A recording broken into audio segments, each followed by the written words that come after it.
All right. I've done everything correctly this time. Hey, Oh yeah. everybody. Welcome to the Clockwork Cantina, episode 38, the 1 year anniversary show. Hello. Hey, yeah. Hello, everyone. How are we Hello. doing today? Hope everybody's doing well out there on the internets. Let's get started off with who we are. I'm one of your hosts, Josh902, and this is our co-host and buddy. And I'm DT3, and I can't believe we're at the 1 year mark already. Yep. It's what a heck of a fucking year it's been, man. It's seriously. That's crazy, dude. Like I can't, man. All the shows that we do are long lasting. You know that? I'm so proud of that we're able to make everything just keep going and going, man. I love it. Yeah, man. Shit, son. It's pretty wild, but here we are, man. 1 year, dude. 1 year. God, what do you even say to that? Happy birthday, I guess, to us. Yeah. Happy birthday to the Clockwork Cantina, man. I mean, it isn't like exactly a year, but it's close. We're as close as we can get without without passing it. I think. Let me take a look here. I mean, we're gonna get into this more later on, but like I believe the first episode was like May. I want to say like 19th. Yeah, so it's close enough. So we're close enough, but yeah, I mean, if we waited till next week to do it, it would it'd be past it already. So fuck it, we'll do an early celebration. Early birthday this year, Also, let's just go ahead and address the elephant in the room.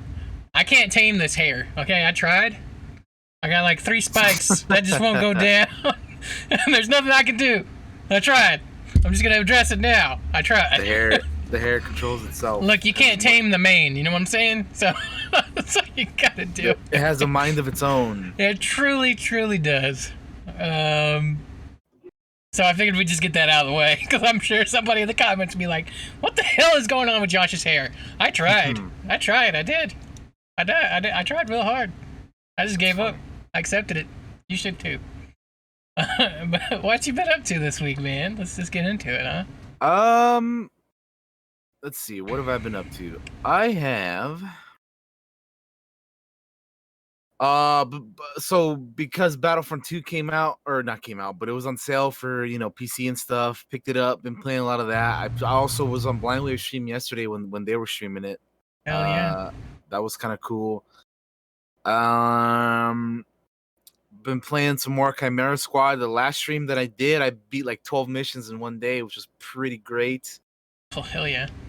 We were on a roll, man, and it was fantastic. Yeah, did a little bit more of that. That was fun. And then I did been playing a lot of Conan Exiles. Yeah. Been playing a lot of that because a lot of people got that game now, and there's a free weekend right now. If you're watching this live, there's it's free to play right now, so yeah. Pick it up. Check it out. A lot of what Daniel's been doing is kind of what I've been doing too. The Conan, the Battlefront. That's really all I've done. Yeah, Conan, Battlefront. What else? I did play some Chimera Squad. I already said that though. I watched The Last Dance again. The Chicago Bulls Michael Jordan documentary thing. Another great 2 episodes. I watched The Mandalorian Gallery episode 3, which was pretty great because they talk about this episode was about the actors and actresses, and particularly focusing on the main trio of Pedro Pascal, which is the Mandalorian, Din Djarin, Gina Carano, who is Cara Dune, the Alderaanian badass lady, and then Carl Weathers with Grief Karga. So they have them like on a round table and they talked about stuff. What I thought was pretty interesting was that apparently before they had even cast Gina, which by the way, Gina didn't even have to audition. She just got it because apparently Pedro Pascal told the story about how when he was like, checking out the art, the concept art and stuff, they had already had pictures of the character of Cara Dune and it looked like Gina. Mm. like probably before they had even contacted her to play the role. So, that just tells you that like they had her in mind like all along for that, Yeah. which is pretty cool. And you get to see her talk about it, and I think this role for her is like, I mean, she says it in the doc. It's like the role she's gotten the most into. Like it's like her probably like her favorite role she's ever played as an actress. Which you can kind of tell, and they mentioned how like she gets hyped for all the action scenes because she was a fucking real life fighter. They mentioned like she's like they talk about like selling the fighting scenes and stuff. Like she's actually been punched and she's punched other people, so she knows what to do. Yeah. Yeah. Which definitely they took. It's a really good episode. Check it out. They talk about how like Pedro Pascal is like three parts of the Mandalorian because they have like two other like actors that portray the character Yeah. along with Pedro. So it's like a three-person thing to make the character come to life and whatnot, and it's really cool, man. It's really really really really good. That whole Mandalorian gallery stuff is pretty great. And then I guess the last thing that I've done apart from that is I finally caught up on and binged the rest of Westworld season 3. Oh damn. What'd you think? It was a long time coming, but I finally did it. I thought that was okay. That was okay. Yeah. I liked it more than season 2. I think so as well. Although it's been a while, man, since I've seen season 2. But yeah, I finally did that because I've been needing to do that. Now I gotta start catching up on other shows that I haven't seen. What's Like next on your watch list? I mean, I gotta catch up on the CW stuff. Which that's an undertaking on its own. Yeah. And then I gotta watch Ozark season 3. I want to watch because that came out not too long ago. Damn, I need to watch that too. I want to watch season 3 of Killing Eve, which is also another show that I watch. It's pretty good. And yeah, I don't know. That's I at some point before season 3 comes out, I gotta watch season 2 of Cobra Kai as well. Oh, that's right. Because I haven't seen. I have to do it before season 3 comes out because I haven't seen season 2 yet. I forgot you hadn't seen 2 yet. You'll like it. Yeah, I mean, 1 was great, dude. Season 1 was great. 2 gets a little high school drama, but it's okay for the most part. I liked it a lot. I like that show a lot. I can't wait. It's good. Yeah, I gotta check that out. There's like other stuff that I haven't seen either. Like what else do I need to catch up on? Like I'm trying to blanking out like Vikings and stuff like that I just haven't seen in a hot minute. But we'll catch up on that stuff later. Anyway, what have you been up to, my man? What's up? I've been playing the Conans with you. Played a little bit of the Battlefront with you, not a whole lot. Mostly been playing World of Warcraft. I think I said it last week as well. They have this leveling thing going on right now, and you can level your characters up super quick. So I've just been playing my alts. When I have my alts up, I'll watch some YouTube, I'll watch some streams, and watch some stuff I hadn't got to watch in a while, kind of deal. Nothing really worth mentioning. I've been rewatching some of The Simpsons. Ironically, on Disney Plus, I've been going back and watching some of the old school. I started back with my favorite episodes of The Simpsons. I think it's like in season. I'm trying to remember which season. I think it's season 8 because I had to look this up. Like episode 2. I don't know, man. There's so many fucking seasons. It's the one where Homer gets a job and works for Hank Scorpio. Let me see if I can remember which episode it is. It was like a Bond villain almost. I don't know if you were you a Simpsons guy back in the day? Did you watch it or not? I was, yeah. I used to watch it a lot more. I used to watch it a ton. You Only Move Twice. It's second episode of season 8. And it's the episode where Homer gets a job working for Hank Scorpio in this whole other town, and everything is going perfectly for him. He's a boss, he's making money. Everything is normal, except for Hank Scorpio is like a Bond boss villain guy. And in fact, there's a Bond, like, knockoff in there called Bont. B-O-N-T. That, that Homer knocks out and, like, Hank Scorpio's men kill. It's kind of hilarious. That sounds wild, man. I always love this episode, and I don't know why. I think it's because Hank Scorpio just seems like such a chill dude to work for, and I always I'd like a boss like Hank Scorpio, and not realizing he's a bad guy in the whole thing. Evil genius, owner of Globex Corporation. I've been watching a lot of The Simpsons. I've been having just having it on when I go to bed at night. I used to have my go to sleep shows. It used to be Futurama. But I don't have it Right, yeah, I was anymore. Futurama, right? Yeah. Because I don't have the Hulu, which is what I think it's on now. The Hulu. Although I could probably get that added on to my Disney Plus if I really wanted to. But yeah, I've just been watching The Simpsons. Really, I haven't watched much in the way of shows. Gotcha. Lately, which I need to watch.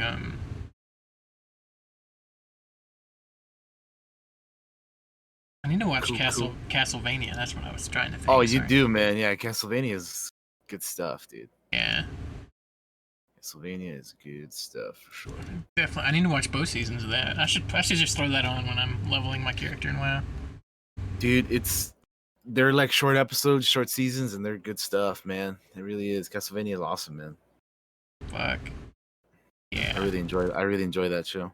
But I can tell you something we're gonna be doing, which is playing Terraria because the patch dropped at 1. So at some point on this stream, probably. Yep. On our channels. Yeah. I actually installed it before stream today. Awesome. Yeah, it's just a little small patch. It didn't take but a moment. Yeah, I mean, I didn't even have it installed, but I mean, yeah, it's just such a quick game to install anyway, you know? Yeah, Terraria. I love Terraria. I spent hours. Let me see how many hours I have in it. Actually, somebody's playing right now. One of my friends. I have 160 hours in Terraria. That's a lot of Terraria. And that's like minuscule compared to other people. And I love this game. So yeah, I can't wait to hop back into that. How many hours have I got on that game? And me and you did we played it together some, didn't we? Yeah. Oh man, I actually have less time than I thought I did. I only got like 27 hours in the game. I mean, that's a good chunk for Terraria, to be fair. Yeah. I don't know, it's just like when I think of like how many hours I have on games out, it's just like fucking a lot, you know? Like shit, like before we started playing Conan again, I only had 10 hours total. And then now that we've been playing it again, I got like 47 total, you know? Yeah. And it'll just keep growing as we, keep going with it. Speaking of Conan, I made our tiger. I put the tiger on there. Put it down. You have the white one? No, the one with the mask. I fed it the thing. Yeah. And then Phenom named it Joe Exotic because of course he did. Keep it away from that bitch, Carol fucking Baskin. Oh Lord. But yeah, that's all I've been up to. I guess we should we just fucking hop into the news. Hop into the news. What you got? All right. To be honest, there's not a whole lot this week. News. We're probably gonna. It's one of those weeks because Yeah. Like we said before, there's just not a whole lot going on. Or I mean, that's being thrown out there. We're kind of gearing up for it though. In a few little bit, there's gonna be like a lot of game reveals and stuff as such as well. So the first thing that I got here is that oh, hold on. Mm-hmm. There we go. So the first thing that I got here is that Assassin's Creed Valhalla is bringing back the insta-kill hidden blade. I saw this. I bet Katie was so happy.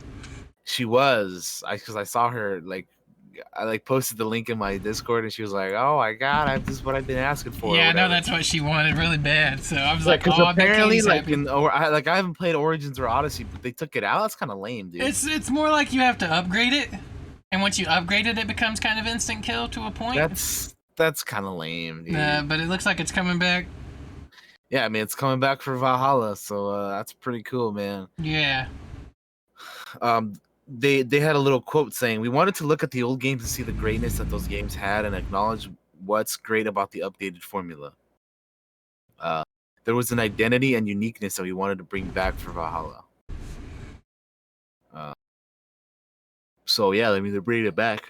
That's cool, man. That's cool. I'm really glad that they are. It makes you. You should feel like an assassin, and when you hit somebody with that hidden blade, Yeah, you really should fucking just straight up kill him. Yeah. Because you go through all the trouble of getting close enough to use the damn thing. Well, what was no fun if it doesn't kill him outright? It makes the stealth kind of pointless. So I'm really glad. I'm really glad that they're bringing it back. Yeah, I mean, apparently Eivor, the main character, receives the hidden blade quite early on. We continue with the idea that Eivor is not a trained assassin. Eivor is a Viking who receives this badass weapon and has to learn very quickly, early in the experience. Eivor will learn a technique that, with the right timing, can one-shot kill virtually anybody. Wait. I'm in for that. Yeah, that sounds pretty great. Definitely cool. I got to play Origins and Odyssey and some of those like newer ones and stuff. They're on sale of course, right now too, I think. And of course, I'm looking forward to Valhalla. You know. Oh yeah, I'm hyped. Yeah, man. Definitely. So many good things are coming. Get your Viking, fucking get your Viking girl or whatever, man. That you couldn't get in fucking the other game. Oh, that's right, Mountain Blade. Well, and fucking Mountain Blade too. Yeah. That's okay. I ended up marrying some chick that was super powerful and ridiculous. Yeah, but anyway, Assassin's Creed Valhalla bringing back the hidden blade. Like I said, I know Katie's very excited about this. I think it's a great move to bring it back to, harken back a little bit to some of those older, Assassin's Creed games that made Assassin's Creed what it is, So I'm very happy. That's definitely a step in the right direction, in my opinion. While also keeping, some of the newness and things that keep, the newer games, great too, So yeah. just, finding a perfect balance between the two is where it's at.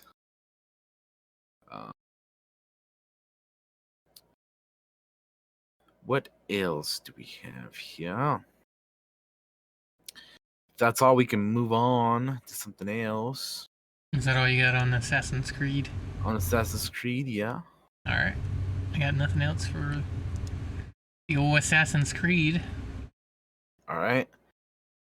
Next up, that apparently, Arnold Schwarzenegger is returning as Dutch in Predator Hunting Grounds. I heard about this. This is pretty cool, man. So what they're saying is that it's not like, well, they have an image here, right? And he definitely looks like an older, Arnold with like the beard and the hair, and he's got like, some kind of like armor gear, like some kind of like tactical, like, suit or whatever on. Mm-hmm. And apparently it's like the premise is like if Dutch recorded these tapes since 1987 after the first movie, and throughout these tapes there are arrows pointing to what he's doing, kind of like safeguards if he gets killed or captured, and these tapes are going to be used essentially to keep his story going. That's cool.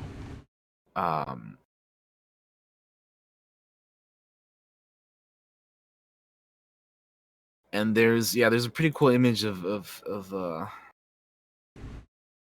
him as Dutch. I don't know if you've seen it. I think I may have seen it. I'll get you the well here. I'll just post this article here in the chat for you. Let's have a look. See here. So you can see the homie Arnold returning as Dutch. Kill me, I'm right here. Do it now. I'm right here. Do it.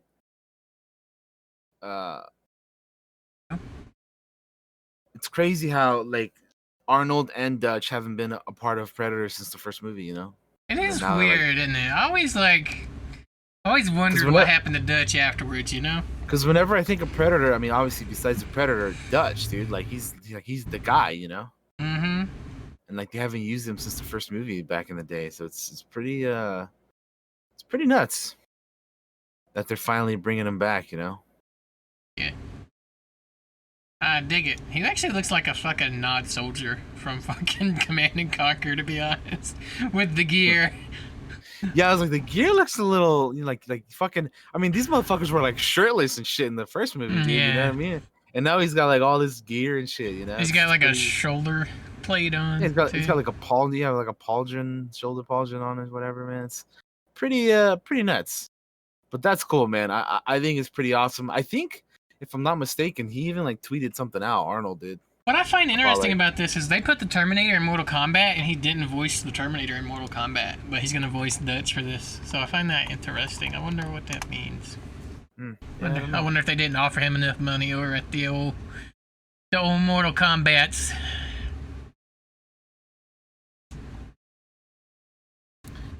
Yeah, he tweeted something out.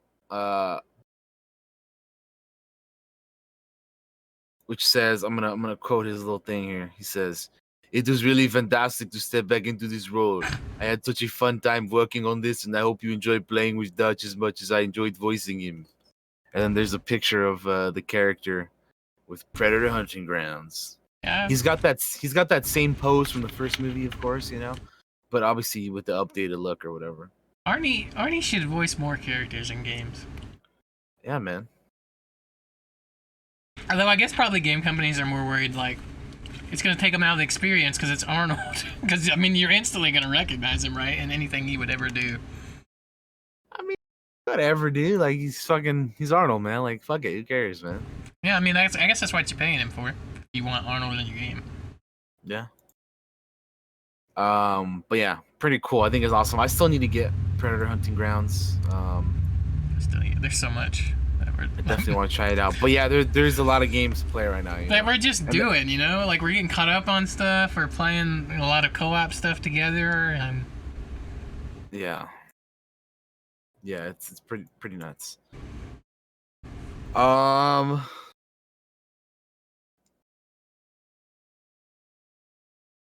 believe that's it for that, though. Sorry, I just have to real quick. Moving on. There was here's something that was pretty interesting that happened. There had been like cryptic tweets. The Mafia account on Twitter had been like tweeting out random like tweets about stuff, and it was finally revealed a few days ago on Wednesday that they put out a Mafia Trilogy official teaser. I'm so thrilled. Which I'll put that up there. Actually, I haven't watched this yet. Yeah, you can put it up on stream, but I thought it's only like 30 seconds, but like, this is pretty neat because out of all these Mafia games, I've only played the second one, and it is like super good, right? Like, it's so good. Like, I know you played it too, right? I played the first, I played the second, I played all of them. Yeah, I the second game is like legit great. Like, I love that game. That was awesome. So I never played the first one because I just didn't have like, I think it was only like an Xbox game or something. I don't even remember, man. I played it on PC, so. Yeah, and like I never got it on PC, so I never played the first one. I played the second one, and I have the third one, but I haven't played it yet. The first one I have fond memories of. It was very hard, and I think I've talked about it on the podcast before, where I was like, you have to obey the speed limits, or the cops will pull you over and give you tickets. And from what I understand, it's going to be a complete remake of the first game. Yeah. With like a new voice actor. Because, God, when was the first Mafia made? Let me look. I mean, shit, that had to have been like early 2000s, no? Mafia video game series. 2002. Damn, I was 12 years old. That's an 18-year-old game, dude. Yeah, I was 12 years old when this game came out. It was officially titled Mafia: The City of Lost Heaven. You played a character whose name escapes me at the moment. Tommy. You played Tommy Angelo. Who was like a cab driver, and like one rainy night or one day something happens, he ends up getting involved with the Mafia and ends up becoming a mobster. I just remember the game's really fucking hard. You could die really easily, so you had to be kind of careful with when you were in a combat situation. It had all the great hallmarks of a Mafia game. I remember it being long. There's betrayals and such as that. It's really, really cool. It's really I can't wait. I really hope that the remake is very faithful to the original because I love the original. I mean, yeah, dude, I'm looking forward to playing the game because like I never played it before, you know. I The first one. also really hope that they redo that racing part because fuck me, that shit was so hard. I'm sure they will. I'm gonna spoil just a little bit of something for you, but it's from the original game. There's a mission where you have to go steal this race car. You have to steal it under a time limit. You have to drive it through the town without it taking any damage. Like, you can't wreck in it at all. Like, you can't get a scratch on it. You have to take it to the raceway, race, and then bring it all the way back without getting caught by the cops, without, like, scratching it, without fucking it up at all. And let me tell you, that shit sucks. It was so hard. That sounds whack as hell, man. At least that's from what I remember it. Especially when you're 12 years old and all you do is run into everything because you don't know how to drive worth a damn. Just like fucking GTA driving everywhere and shit. Yes. Oh my goodness gracious. I love that first Mafia game though. I can't wait. Yeah. I need to. I think they had some screenshots. Yeah, I need to play it, man. When this trilogy comes out, I need to get on it and play it because I mean I played the second one, like I said. I need to play the first one. And the third one I just haven't gotten to it. So yeah, I mean it's exciting stuff, man. I wonder, like, dude, they're remaking that first game. It's gonna look fucking great. Yeah, first game's remade, second game's getting remastered, right? Yeah, I believe so. They're doing like a definitive edition or something. I don't know what I think they just said an update for the third one since it already looks really good and all that. Yeah. Mafia franchise run. Do it. I want to play through 2 again as well because it's been a while since I... Yeah, I mean, those games are... I mean, Mafia 2 in particular is what I'm talking about because it's the only one I've played and it's great, dude. Mafia 2 is like legit an awesome fucking game, man. I love the mob. I've watched mob... I'm a mob movie guy. I've watched The Sopranos. I watch all that. Anything that's got the mob in it, I watch it. I love The Godfather. It doesn't matter what it is, I will fucking watch it. So I love the games where you get to play the mob. Even the old games. There used to be an old real-time strategy game called Mob Rule. Used to play that. There were old games called Gangsters and Gangsters 2. I played those. You start your own gang. I really can't wait for Empire of Sin for when that comes out. So I get to play even more mobsters. I love mob anything. Yeah. So, fuck, I can't wait for, that said May 19th for, like, a official thing, right, on that trailer that we watched. Yeah, an announcement coming May 19th, so that will be here on this upcoming Tuesday if you're watching live with us. I hope they release, like, a big boy trailer that has, like, some good chunks of, like, what the first one's gonna look like, some good chunks of the second one. I hope that's what it is. That's exciting. We'll be watching that on the next Cantina, I guess, if there's a trailer drop. That is, who knows? Oh yeah, for sure. We'll definitely be talking about it more next week. Yeah. Super hyper excited. Absolutely. Moving on.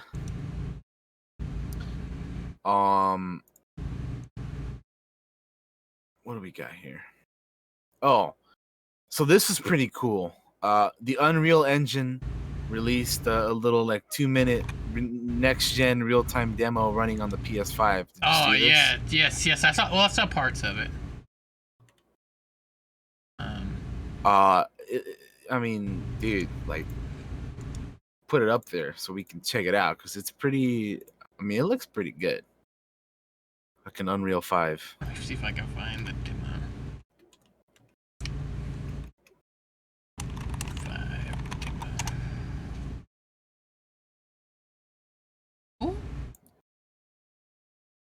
The demo actually. This was released May 13th, which was last Wednesday.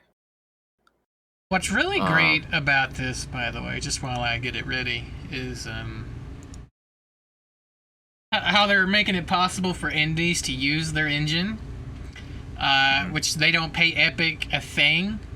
Like, Epic's been really good at helping indies. They don't pay Epic a thing. Until they make $1 million on it, which is insane.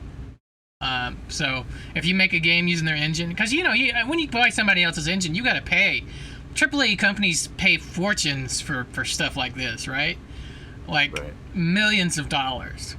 So I think it's really great that they're making it available to indies without having to pay a cent until you make your first million or make your $1,000,000, and they help you market your game and stuff like that as well. So I dig that. I'm glad that they're doing that. There's no telling what will come out of them doing that. What great games you'll get that you might otherwise not get for doing that. I will be skipping through this video at certain parts, by the way, just to get us to some of the cooler stuff. Just for those watching. You get the video that I have is only like 2 minutes long. I think this is like the full. I think this is the full deal. One? Yeah. Gotcha. Yeah. I just YouTubed it and I was like, I know some of the. Just skim through it. It's fine. We're gonna skim up to some parts that I know. Looks pretty cool, man. They're like they talk about the lighting and like the fucking no normal maps needed and like film quality assets. You know what's funny is right here. This is like the token loading screen, right? But for this demo, there's no loading screen here. So I know some people were like, why did they put that there if there's not even like a loading screen? But I think it's so that you can get up close and look at those rocks and see the detail on them in this fucking engine. It's crazy. Also, I would play this game, just saying, if this was a game. Right? What is this? No more polygon budgets.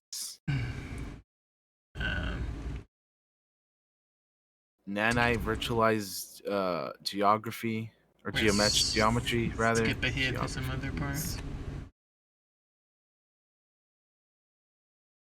Lumen, which is the fully dynamic real-time global illumination. Well, yeah, again, we're talking about the lighting. It looks fucking phenomenal here. I know there's a point where they talk about a terracotta statue looking dude right here, one of these guys, and they talk about like how it has so many just polygons and all that technical talk that it's just kind of crazy to make. Like it'd probably take like hours or something to make that, and then they walk into this next room. And there's like 500 of these guys in here. Shit, right? Which is like crazy. Lighting looks great. I love it. Dig that. Intelligent flocking with spatial awareness is another thing that they talk about. I've only seen bits and pieces of this video. Niagara, advanced simulations with particle into communication. That's just like what? It's just words at this point to me. I don't understand none of that. I know, right? Like what does that mean again? I wish I did know what it meant though. I wish I knew what it meant and had the vocabulary to dumb it down for people that are like me. Yeah. This is kind of cool. The animation, predictive foot placement for high resolution environments. That's kind of dope. Oh damn. Yeah, this is where it gets kind of cool, right? Seamless contextual interactions, of course. We saw that earlier. All the statues, right? Now look at this. This looks ridiculous. Is what this looks like. Like that is crazy. I want to go explore that world now. I want to go see it. Yeah, that looks. Josh is gonna make a new D&D game just based off this video. We go from all snow to all desert all the time. All desert, yeah. I deal in extreme environments. That's what's important to me. I would play the shit out of this superhero flying game. Josh makes his worlds like Star Wars planets. It's just all one fucking biome. Thing, right? Yeah, one biome. Yeah, it's not like Earth. It's just all one thing. You want your jungle? we got a jungle game coming. All or nothing, baby. Shit. Damn. Yeah, I wish this was an actual game because I'd play this. Yeah, I mean it looks pretty neat. Whatever it is, you know. Mm-hmm. But yeah, that's the Unreal Engine. Unreal 5, yeah. Next go round of that, I look forward to see what comes out of it. I love Epic's continued support of the indies because we love it. It wasn't something I appreciated when I was younger, but something I definitely appreciate now is how important indie games are. You've learned to appreciate what you're saying. Yeah, I definitely have. So I am very grateful for that. Somebody was like, imagine Prince of Persia got a remaster on this engine. Oh my god. Yes, please. Right? It'd be nuts, dude. Nobody ever gives old Prince his due. I mean, shit, fuck a remaster. Just make a new game on this engine. New Prince of Persia, man. Do it. It would be great.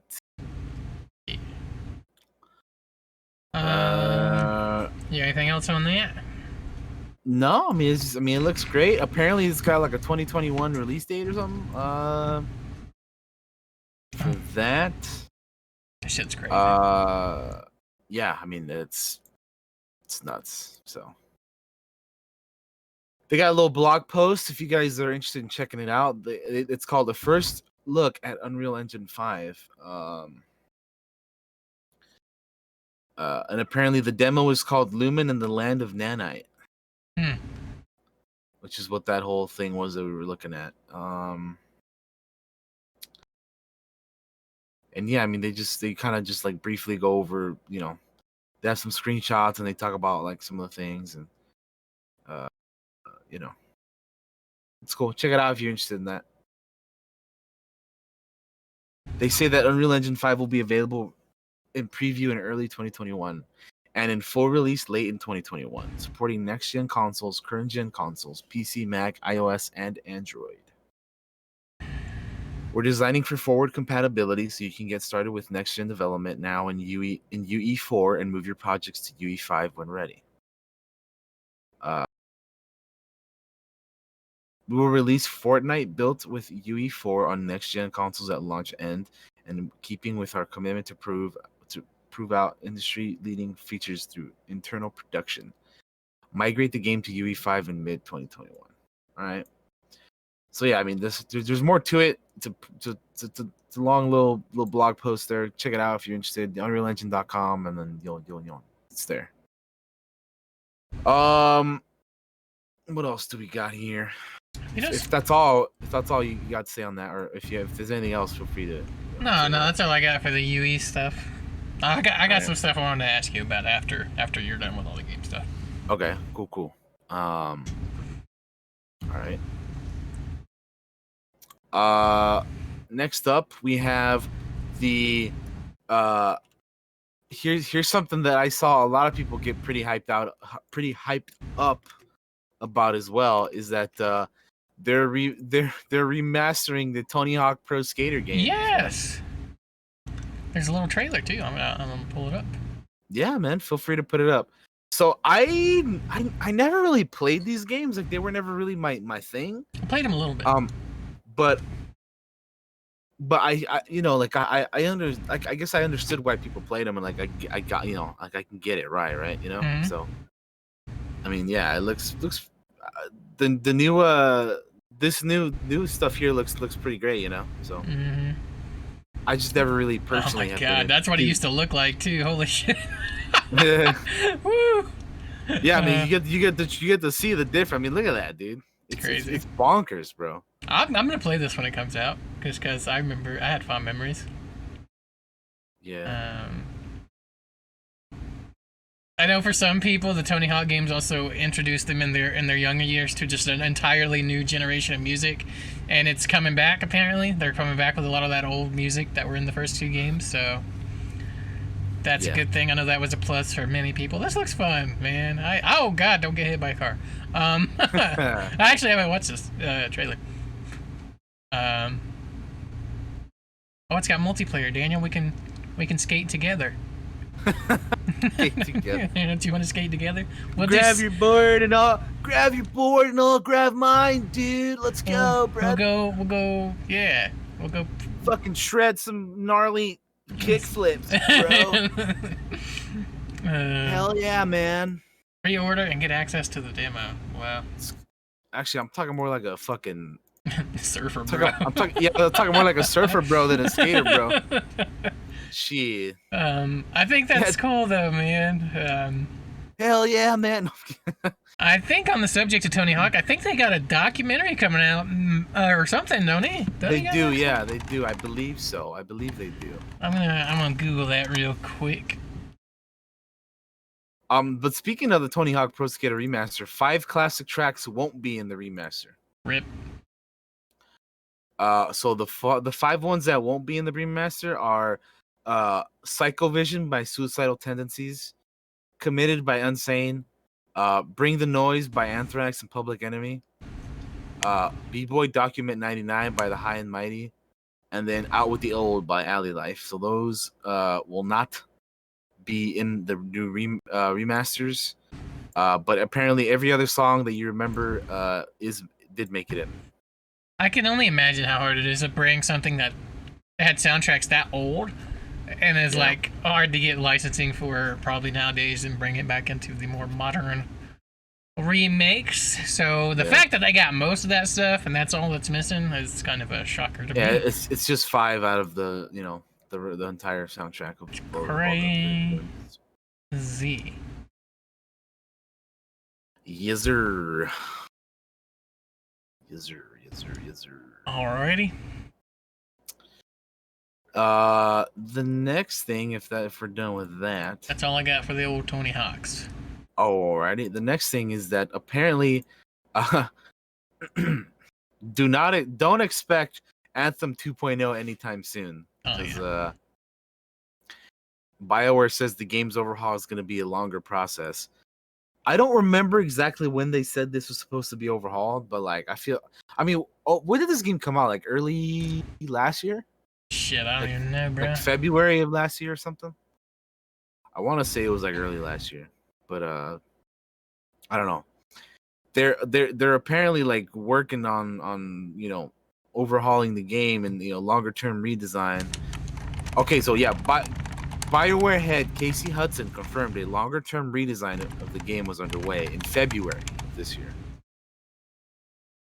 He didn't give any insight into how long it might take or what it will look like, based on the latest blog post. But it sounds like they're going to be taking their time on it. So, yeah, I mean, they're working on it. I do hope they can turn it around because, like, I mean, if Anthem, they did, it'd be a massive comeback, right? Like it would be. It'd be like within the ranks of like fucking No Man's Sky and like some of these other games. You know what I mean? Mm-hmm. But yeah, I mean, the game seemed like it was always like intriguing to me. Like even when we played the like alpha or whatever the fuck it was, like forever ago. Like I thought it was gonna be like an interesting game, but it just never. I always thought the flying was pretty garbage when we tested it out. Yeah, it was. But then again, we played on the alpha, and apparently it got better after that. I never played the beta; I just played the alpha. So I don't know, man. I mean, it would be nice if they could turn it around, but we'll see. There's a long road for Anthem 2.0. It's gonna take a while. But road indeed. Yeah, I just wanted to bring it up though, in case that maybe if it does get fixed and we hear good things about it, maybe we'll check it out. Never know. Yeah, maybe. Never know. But we're still a long ways away from that. But they're. I definitely don't want them to fail. Obviously, I like a good comeback story. I root for the underdog. If the old BioWare I used to love ain't there no more, but if its lifeless corpse could be reinvigorated somehow, I'm all for it. Necromancer the shit out of it. That's what I said. Pull it off. I want you to succeed. Because I want to love it, right? I want to love it. I never want something to suck. I don't want to hate things. You think I want to hate something? Exactly. I want to love it. I want it to be good. I don't want the world full of garbage. I want the world full of fucking priceless artifacts that I can play with and enjoy. Exactly. It's like a rush game is forever tainted, but like a game that takes its time and is released a bit later, but if it's released the way you want it to release, is like it's good, man. Nobody said like shit about it, dude. You know what I mean? So I say that for movies, for television, for everything, for toys. Yeah, man, give me cool toys to collect. Fucking in general, like if you're gonna come out with something like a game or whatever, like take your time on it, make it the way that you want it to be. Get your full vision and thing out there. People can wait. I mean, people can wait. Damn right.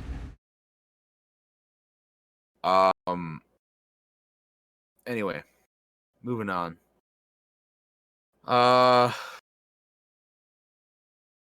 So the last thing that I have for gaming news is Sony 2 days ago released a state of play for and this is, I'm talking as me, my personal most anticipated game of the year, and that is Ghost of Tsushima.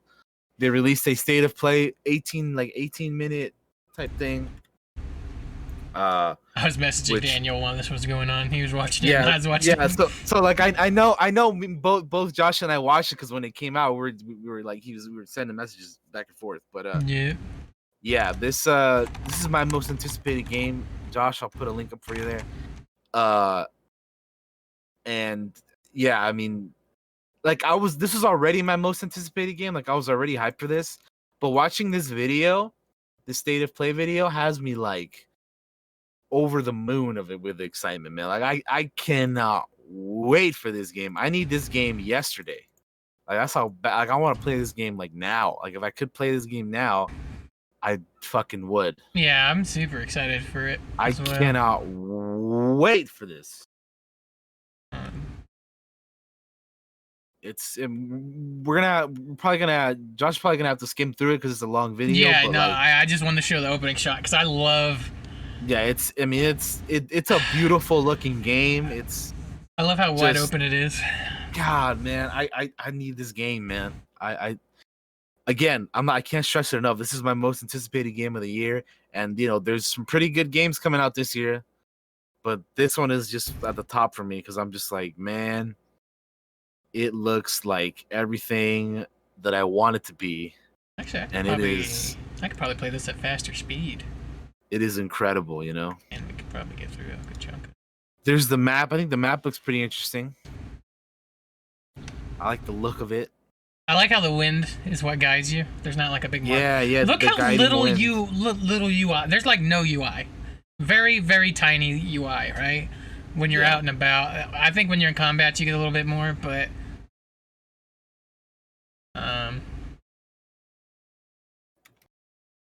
I know that's a thing a lot of people noticed. I know a lot of people compared this to... if you notice it running fast, it's because I'm playing the video at a little bit more speed. That way I don't have to, like, skip through. I can kind of watch and comment on some few things of it as we go. Some people were comparing it to Breath of the Wild. Yeah, I saw those. I saw those comparisons. Yeah. I personally felt I felt more Red Dead, and I know some people also compared some Assassin's Creed into it as well. Which, saw that. I like all those things. Roll them into one and give them to me. Fucking. Well, that might be what made me think of Red Dead. That bear fighting them two dudes right there. That might be. Oh yeah, those like random those little random things you see on the side of the road. That's cool, man. Mongol territory, dude. I can't wait for this. Dude, I'm telling you, like this is the game I'm looking forward to the most out of any game right now. We'll skip ahead a little bit. Let's get to the fight. I cannot wait for this, man. I cannot wait for this. I really like the presentation of this video, right? They open it up. They start out a little slow, showing you kind of like the environment, letting you get a good feel of how things are gonna look. Showing you off some of the cool little things like the little fox guy that guides you to stuff. Little fox pet dude, bro. Yeah. And then we switch it up and we get to some combat. Eventually, when I find it. Right here it is. Now look how I'm gonna pause the video for a second. Look how fucking awesome he looks. Right? He looks fucking dope, even though we're just seeing him on the back of the horse. The moment I saw this, I was like, yes, it looks so good. I love fucking samurai armor. It's dope. It's why I'm wearing it in Conan right now, although it's not called samurai armor. It looks so cool. Yeah, it's absolutely badass, man. Like the customization that you can do in this game too is pretty great, man. And then you get these standoffs, like a fucking Old West standoff. Which is all like samurai stuff is, right? It's just a fucking Western, except it's Japanese. And the Japanese did it first with their Kurosawa films, but just fucking murdering those dudes. That's so cool, dude. The combat is just like fucking. Oh god, I need this game, man. I need this game. I'm fucking geeking out over this game because I need it, man. I need it. I need it now. I want to play it so bad. Also, I love the bows. But guys, look. I'm gonna pause it again. Look how fucking long that bow is, right? On his back. It goes from here, over his left shoulder, all the way down to his fucking right leg. That's a fucking long-ass bow. Love it. That's the kind of shit I notice in games or stuff like No, that. it's great, dude. Yeah.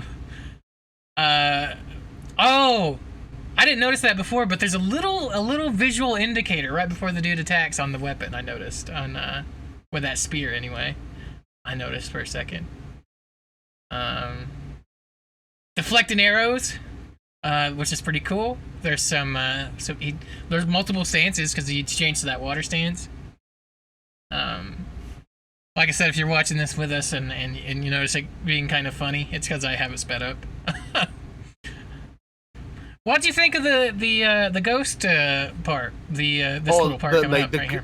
The ghost versus you know, like the actual The like, dishonorable. there's like yeah. It's interesting. I this is a little bit more like from what I see, it's a little bit more stealthy, like assassinating dudes. This part reminds me of the like I get the Assassin's Creed comparisons. Watching this part. Yeah. There's you know. This is the first that they've shown any of the ghost stuff, right? So, or at least that I knew about any of it. Other than there's like a little trailer a while ago and they just said the Fear the Ghost or something. I can't remember what the trailer was, but they didn't really show much in it. And then this is like the first real look. Also, you can chain assassinations, which is dope.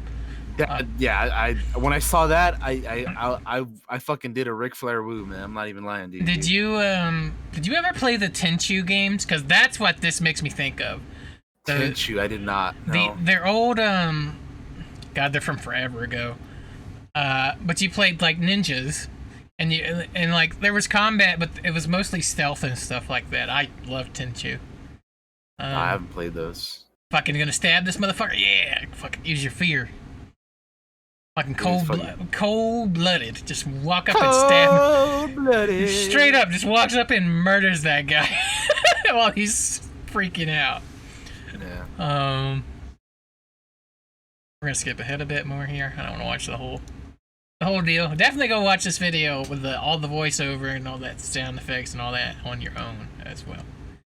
We got some customization. They said your customizations and armor all do different things, like different effects to your ad, give you different effects, as well as these charms. So that's cool. I look forward to... Yeah, it looks like really fucking cool, man. Definitely.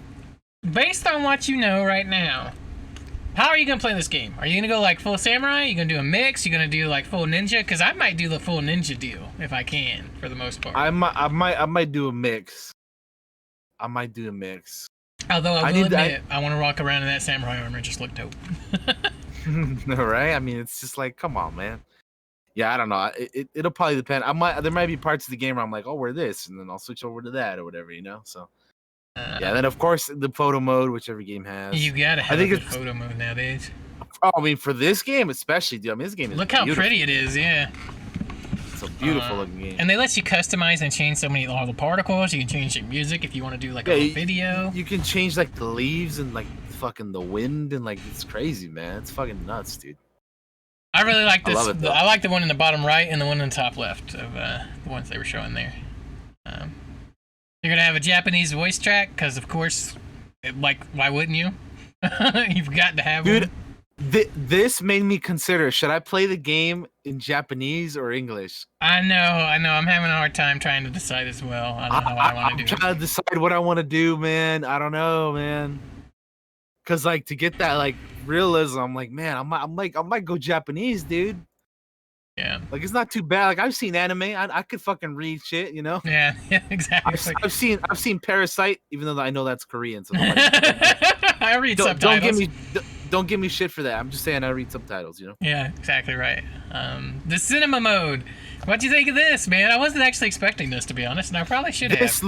This looks beautiful, man. Like this scene that they set up here in black and white with the duel. Oh my god, man. They said it makes the game more windy as well, I think. They say that during the video, so. It looks incredible, man. How are you going to play? You going to play with color or are you going to play black and white?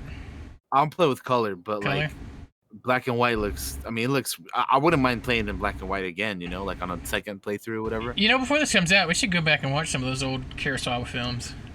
I mean, I'd be down. Shit. We fucking talk about them. Yeah. Yeah, man. Yojimbo and some of those other great movies. Seven Yeah, Samurai dude. and all that stuff. Yeah. Yeah, man. I'm down. Fuck it, dude. I mean, I'm shit. A excited. lot of those movies inspired Star Wars too. You know. Yeah, exactly. Also, the westerns we like fucking, Man with No Name and all that stuff as well. Everything that we like, pretty much. Yeah, like.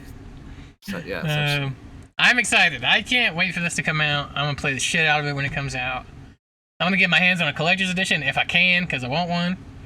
I really want it for this game, but I'm like, I don't know, man. I'd love. Hell, I'm having a hard time just finding one at the moment. But yeah, that's Ghost of Tsushima. Yep, Tsushima, my most anticipated game of the year. I cannot wait. It looks absolutely phenomenal, and that video just got me even more hype. Hell yeah. Is that all you got for the gaming news? Yeah, that's it. I got a couple things then. You know what else comes out on the same day? Paper Mario, the Origami King. As soon as you said, you know what comes out the same day, like I knew what you were talking about. Have you ever played any of the Paper Marios, or have they ever interested you? They got a little trailer here. I'm gonna play it. I played like little bits and pieces of them, like some of the older ones, but like I've never played like, I never like had one to play all the way through, I had the one that was on the 3DS, and that was the last one I played. But I always liked Paper Mario. Well, you crease yourself and be reborn. I actually haven't watched this video yet. All I saw was the announcement and that it came out the same day as Ghost of Tsushima, and I was like, ooh, that's rough. Or maybe it's not. Your replies are all paper thin. Great. Thanks a lot, Peach. Paper Peach. You gotta be reborn as an origami, man. An origami plot. Apparently. Unfolds. Lame. I appreciate the puns. Oh man. Look at there goes Mario. Run, Mario. They had to do it, right? Oh, this looks fucking pretty, actually.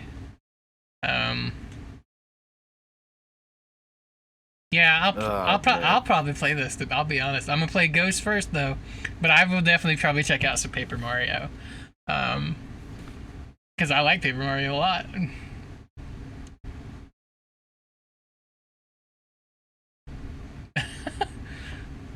Yeah, I didn't even know they were making this, and it already comes out in a few months. Yeah, I mean it's July, it's like 2 months away.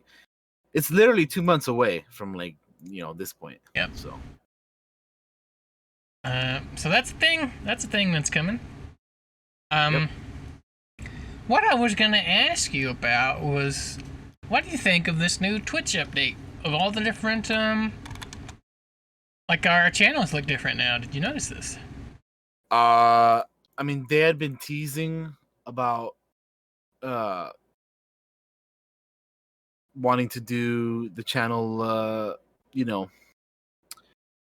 like the pages and stuff. They've been wanting to do that for a while. And I was on board for that. Like that, I think that's a good upgrade in my opinion. So I think in general a lot of the changes that Twitch has been making are good. I like them personally. I think they're headed in the right direction in terms of that kind of stuff. So I like that it shows how long we've been live on there in the lower right corner. That's pretty cool. But yeah, I was just curious if you had any other thoughts on it. We didn't mention it, but I know it's kind of like a. Yeah, how do you feel about it? I think it's okay for the most part. I don't.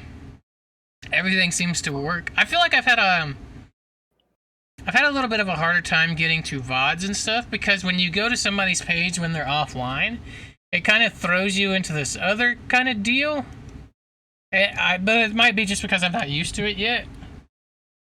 I'm used to kind of being able to click in certain parts and just get straight to the VODs, so I gotta get adjusted to the new system. I still haven't made a channel trailer yet or anything like that. I haven't either. I don't. To be honest, I don't even know where to start with that, man.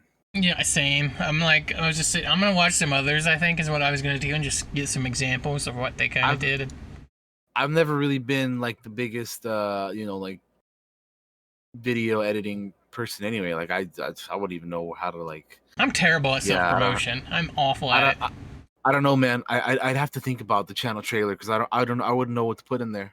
Man, I think what I'll end up doing is just talking to the camera, seeing like, this is what we do here, this is what we like, kind of deal. Yeah. And, we got these shows stuff. Yeah. Just because that's how that's kind of how I do.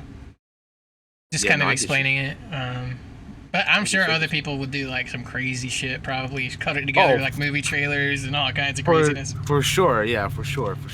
That's not me. I'm gonna be true to me and my brand, which is I do these shows, man. That's what I like doing. Hell yeah, man. Cool, yeah. I don't know. I gotta look into that stuff. But I do like the new channel look though. Mm-hmm. I do like it a lot. Like the offline channel page or whatever. Yeah, I just wanted to mention it because we don't usually talk about when we do, but they don't happen that often when they do Twitch upgrades. And well, often by the time we get to Cantina, we're already kind of used to it. So I wanted to mention it. Mention it. I wanted to mention it. Just so we could talk about it for a hot minute. That's all. Did you get your copy of GTA 5 on the old Epic Game Store? I sure did. I played the long game, baby. I played the long game. I thought about buying it so many times, and it has finally come around that I didn't have to. I got it for free. Yeah, yeah, man. I had it on. I have the game on PS4. I got it when I bought my PS4. So I never was like, well, I mean, it'd be neat to have it on PC, but like I was never, I was never really tempted to get it. But now that they gave it away, I was like, well, shit, it's a premium edition too. I'm like, well, fuck it, I'll pick it up. Why not, man? Yeah, man. So I got it, and I mean, I don't know when I'll play it because I mean, it's a huge ass game, and I've already been running into the problem of like I need to get another hard drive or another SSD because I'm out of room, dude. Yeah, I know. Like these games are massive. You know? I'm thinking about doing a whole new PC. To be honest, I'm thinking about building one. Hell yeah, man. Shit, if you run into some like if you see some storage deals, let me know, man. I need a new SSD or a hard drive. I saw an SSD on sale today, I think. Oh shit. I think it's a terabyte. I think it's over $100 though. I don't know what your price range is. I have to look into it. Keep an eye on them build a PC sales, I also got to look at my PC and see, what I can put in there. Yeah, this is one of those that goes into the old PCI Express slot, so. But anyway, we can move on to other stuff. What was I gonna say? I was gonna say something. Here's the one thing I was gonna say just on GTA for a hot second. If we can go back for just 1 second, is yeah, go for it. Rockstar's obviously made all the money that they're probably gonna make on that game, other than the occasional purchase here or there when it's on sale. They're gonna make bank on microtransactions. On this is genius. This is genius for them. They're giving the game out free for everybody, right? People are gonna play online, obviously, because of GTA RP, and then just playing online in general. Yeah. The microtransactions, free money. Free money. You might think you're making bank on because you're getting the game for free, but they're gonna get you with those micro transactions. Those shark cards. Those shark cards. My nephew was huge into it. It's crazy. Yeah, well, it's like the Fortnite V-Bucks or whatever. Oh my god, no. Oh shit! All right. Moving on from that, Crusader Kings 3 has a release date. It is September 1st, 2020. They have a little gameplay trailer here. It's not long. I'm gonna play it. It's like 30 seconds. What'd you say? Which month? September 1st, 2020. Hey, that's my month. That's great. Crusader Kings 3. I don't know how many of you are into Crusader Kings. I like to, but I felt like it was hard to get kind of into. It was hard to get a grasp on. I think 3, they're trying to make that easier. I'm personally going to check it out when it comes out. I hope there's a new Game of Thrones mod so I can end the show my way. But yeah, that's coming September 1st for anybody man. that's interested in it. It's a strategy game. I don't know who's all into strategy games. I think a lot of our viewers probably aren't. But if you are, check out that Crusader Kings. Or check out the channel. I'll end Game of Thrones a good way. The good way, my way. Or the highway. Make a hashtag make Game of Thrones great again. Yep. We'll do it the good way. I think that's all I got for games, man. I did want to throw in those few couple things we had there. Hey, man, that's all good, dude. We can move on to something else, which is the TV show news. Let's do it, eh? Which I have a few things here. Honestly, the movie news is where we're lacking this week. I only got like 2 things there. Really? Well, yeah, there ain't been much, huh? No. Not, I mean, unless there's like stupid shit like fuck. Well, like the fucking Robert Pattinson not working out for Batman. Oh man, I didn't even pay no mind to that. Yeah, that's why I'm like, I don't want to talk about that. Like, who cares, dude? It's like, who the fuck cares, man? All right. Jesus, people are stupid, bro. Tell me what the old Mandalorian has done this week, because I'm sure...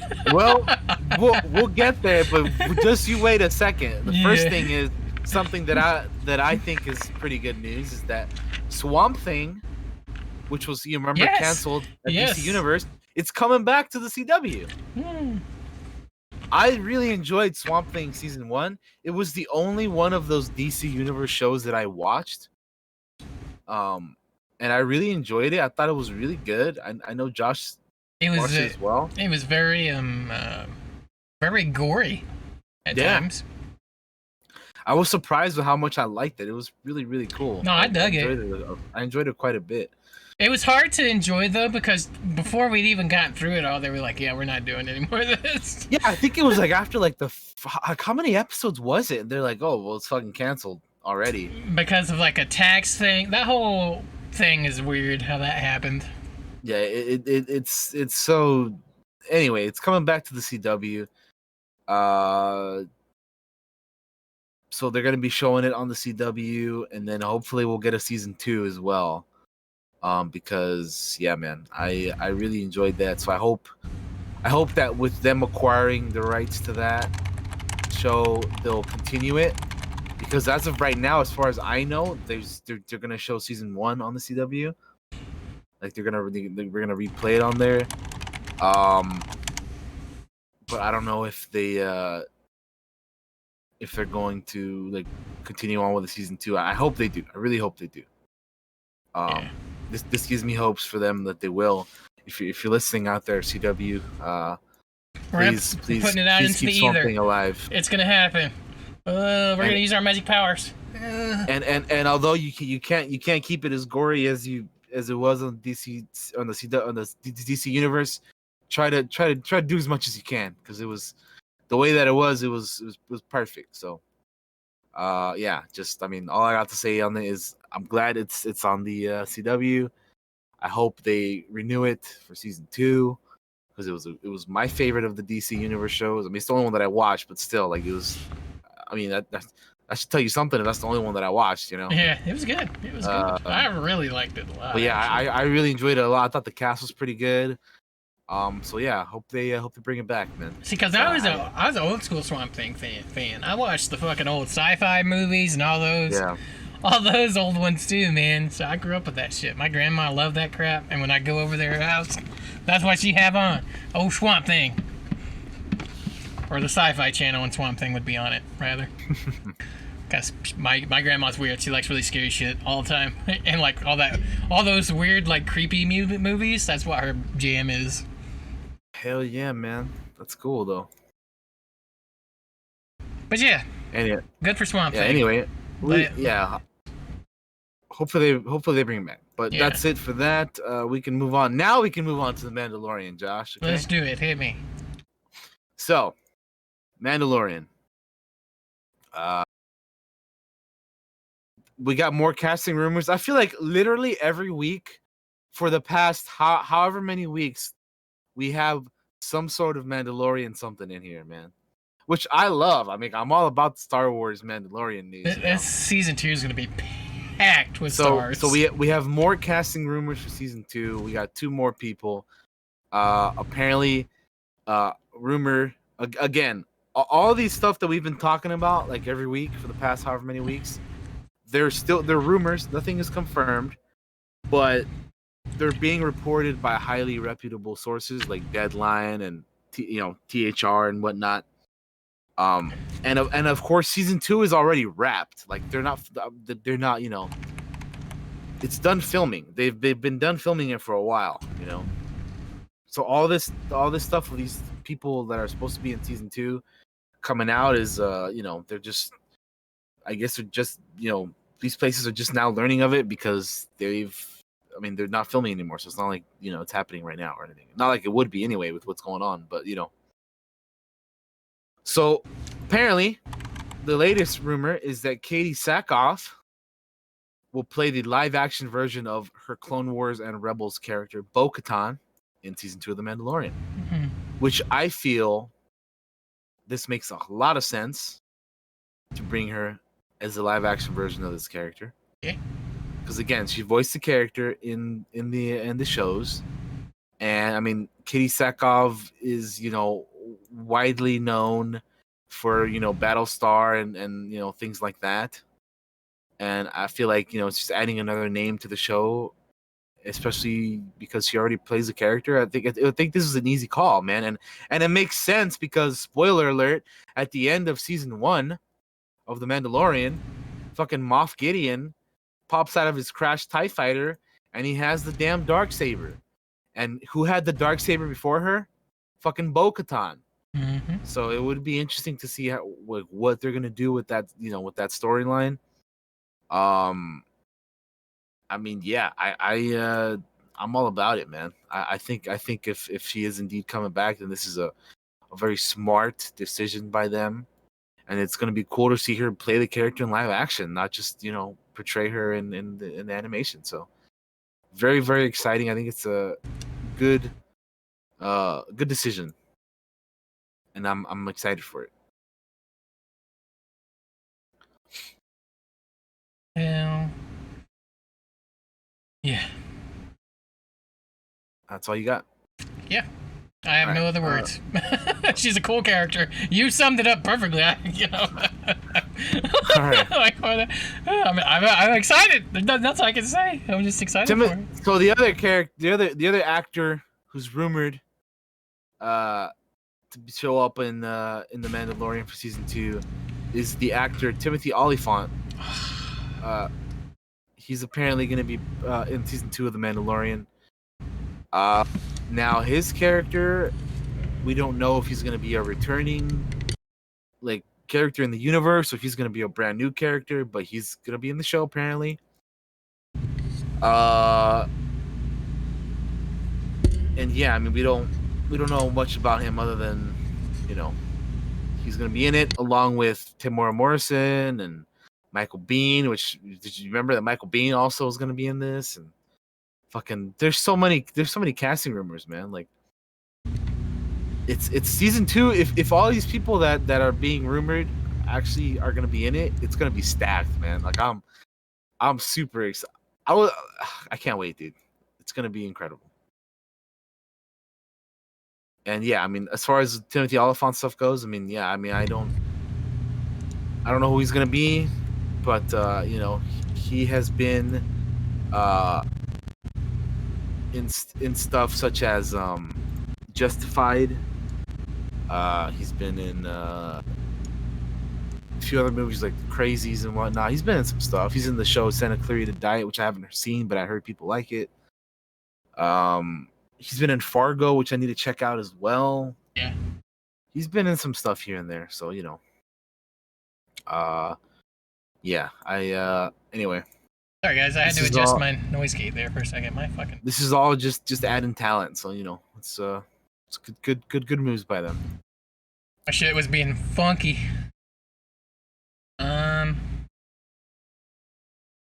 Who do you think he's gonna play?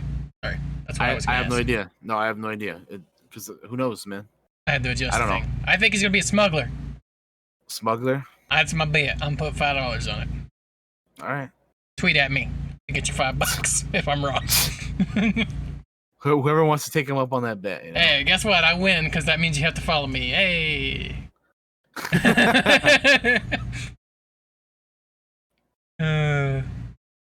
What else you got?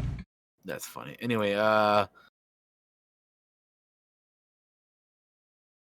Star Trek is going full speed ahead with a Pike and Spock series. Yeah, I heard about that. For CBS All Access. So the Star Trek Discovery show for season 2, I believe, or the last season, had Anson Mount and as Pike. Yeah. And then Ethan Peck, I believe, as Spock. So they're kind of doing a spin-off of the show with these two characters, and then also with what's her name, number 1, I believe, which was the Rebecca Romjan character, I think.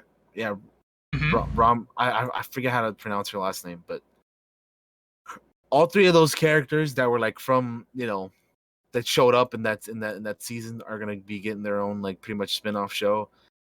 Which I honestly thought they were the best part of Discovery, to be honest. Like, I thought they were great, man. Like, I'm not even the biggest Star Trek fan, but I thought that they were pretty good when they showed up in that show. Like, they kind of like gave that show like a breath of like, I don't know if fresh air is the right word, but like they made that show better for me, Yeah, I only watched a little bit of it, but I think I remember Pike. Yeah. Oh yeah, Pike. He's great, man. Because I didn't even watch season 1. I jumped in on season 2 just to check it out. Gotcha. And I think that's the season he's in, right? I believe so. I forget if there's 2 or 3 seasons out, but let me see. But either way, the latest season, which is the one that that they showed up in, was pretty great. Yeah. I enjoyed their characters for sure. So it's kind of cool that they're getting their own, show to not like mess with the Discovery show that's already going on, which because they have their own like set of main characters and whatnot that they're gonna stick with. But apparently, yeah, they're like, we heard the fans for the love of those characters, and they're they're gonna keep those their journey alive with this new show. Apparently, it's gonna be called Strange New Worlds. I think. The premiere date and episode count have yet to be determined. But they're making a lot of Star Trek shows now, man. They got Picard going on, they got Discovery, now they're doing this one. It's like, man, Star Trek is back in the TV format, dude. Like, yeah, I mean, you gotta think that's remember like several years ago when there was no Star Trek shows on TV, and now there's like 3 of them, or 4. It's weird. It's weird because it makes me think of the Toys That Made Us episode where they're talking about how they fucked the toys up so much with Star Trek, and it's like, you've had this franchise. It's a multi-billion-dollar franchise. Wow, what are you doing with it right now? You're making movies. Why are you making movies? That's not where Star Trek was born. Star Trek was born on the television. Put it on TV, man. That's my opinion on the old Star Trek, and I'm not even a big Trek fan. I'm not either. Like I honestly, I've only seen the newer movies, the trilogy, the newer one, and Discovery, and that's pretty much it. I haven't seen any of the other stuff. So, but yeah, like I was never a Star Trek guy anyway. Like I never grew up with it or anything. So yeah, but my dad liked the original, and that's like it. So that's a thing. Yeah. So anyway, I think it's cool that they're focusing on those 3 characters, because I thought all those they're great. So getting their own show, that'd be cool. It's gonna be cool. But yeah, that's it for that. Here's something that people were excited about. Percy Jackson is in the works for a TV series at Disney Plus. What do you know about the old Percy Jackson? You read any of the books? You watch the movie? I was just gonna say I'm not the most knowledgeable on this franchise. I don't even think I've seen the movies. I definitely didn't read the books. So there's not a whole lot that I know about this, other than I know that these were movies like, how long ago were these movies? Like fucking 10 years ago? More than 10 years ago? The movies weren't that good. But dude, 2010 was the first movie. Oh shit! Well, yeah, like 10 years ago then. Yeah. I mean, shit, man. Like, fucking Twitter and everywhere was losing their minds over this announcement that they're making a show for Disney Plus. I think it's a smart move. I think you need to stop taking multi-series books, trying to make them into movies. Go the Game of Thrones route, even though that ended terribly. Go the Game of Thrones route and make a TV series, because that's the only way you're gonna get, I feel like, all the content from those books and what makes those books good into out there for people to watch. Not in movies where you have to trim the fat and cut every fucking little thing off to fit it in 2 hours. How do you fit several hundred pages of books into a movie, into a 2-hour movie? You can't. It's impossible. I did read the books. I read all of the Percy Jackson books. Because it deals with something I like, which is mythology, specifically, the Greek mythology. That is something that I remember seeing them with like a trident or something. I don't know. Yes. Again, I don't know a whole lot.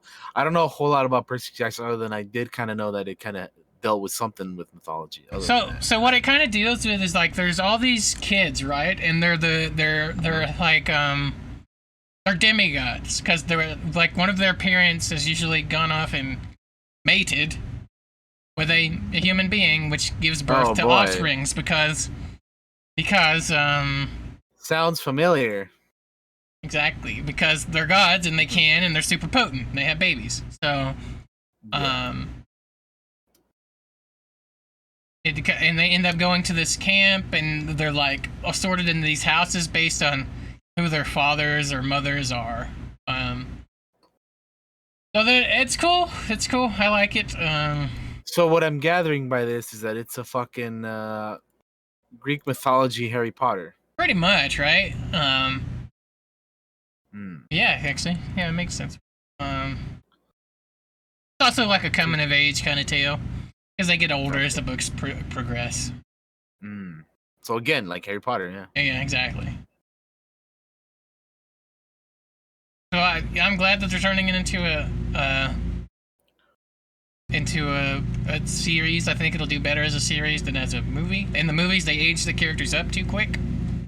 Maybe if they'd let it cook, kind of like Harry Potter. Maybe. To be honest, it might have been good, but they didn't. They tried to rush it for some stupid reason. So. Gotcha.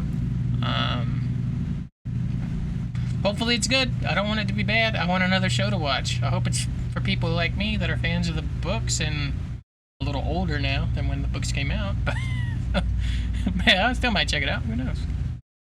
Yeah, you never know, right? I just always remember going to the bookstores and they'd have really cool covers on the books. But Rick Riordan, he does like the guy that wrote Percy Jackson. He does like a lot of books that deal with mythology stuff. Like he has an Egyptian series that's a young adult series as well, the Kane Chronicles, which focuses on the Egyptians. He's got a Norse one. It's like if one of us became an author, and wanted to write young adult novels. This is probably why we'd write, because it's what we like. I see. Kind of deal. But yeah, please be good, don't suck, and well, you're doing good with The Mandalorian. Maybe do good with this. Yeah, I mean, we'll see. I just don't have much to say about it because I'm just not familiar with it at all. That's all I got, man. I don't know. That's fine. You have to cast the youngins, so I can't give you like Who should You play? don't- Who should play the kids? I don't know. I don't know. The child Stranger actors. Things kids. No, I'm kidding. I could They're cast. getting older though too, man. I could cast some of the adults that come into play. I could cast some of the gods, but no, there's no point in that. Because the people I would name, they would never be able to afford. So.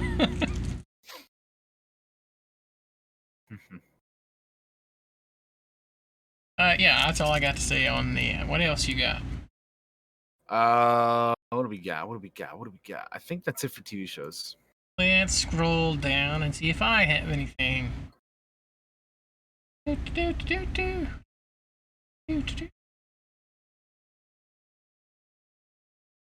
Man, Gargoyles, I'm not going to go deep into this, but I want to mention Gargoyles was nearly the center of a vast Disney cinematic universe. Why? Did you see this article, by the way? No. Oh, maybe I will read it then, since you didn't see this. Go for it. I haven't seen it. No. Fuck it. We'll read it then. This is an article on old Polygon. I'm gonna post it in the chat as well. So if anybody wants to read along, we can. Do it. Gargoyles was nearly the center of a vast Disney cinematic universe. Plus, how O.J. Simpson helped kill the show and much more from creator Greg Weisman. That's great. What? Let's have a read, shall we? When Disney Plus launched in November of 2019, the Walt Disney Company focused its promotional efforts around the original shows like The Mandalorian and legacy content from its animated classics to the Star Wars and Marvel Cinematic Universe features. But for a lot of longtime fans, one of the platform's most exciting offerings was one of its least promoted. The entire run of the 1994 through 97 animated series, Gargoyles. For American animation buffs, Gargoyles was a true revelation back in the 90s. A fantasy show with a deep world building, an epic expanding story, rich characters, and above all, a developing narrative. It may be hard to remember these days, when long arc animated stories are the norm, but when Gargoyles launched, most American animated TV shows were designed for syndication, meaning they might air or be watched in any order. So every episode was meant to start and end for the same status quo, with nothing changing. Gargoyles creator, Greg Weisman. Sorry, there's a bug in here and it started buzzing around him. It distracted the shit out of me. I'm like a dog.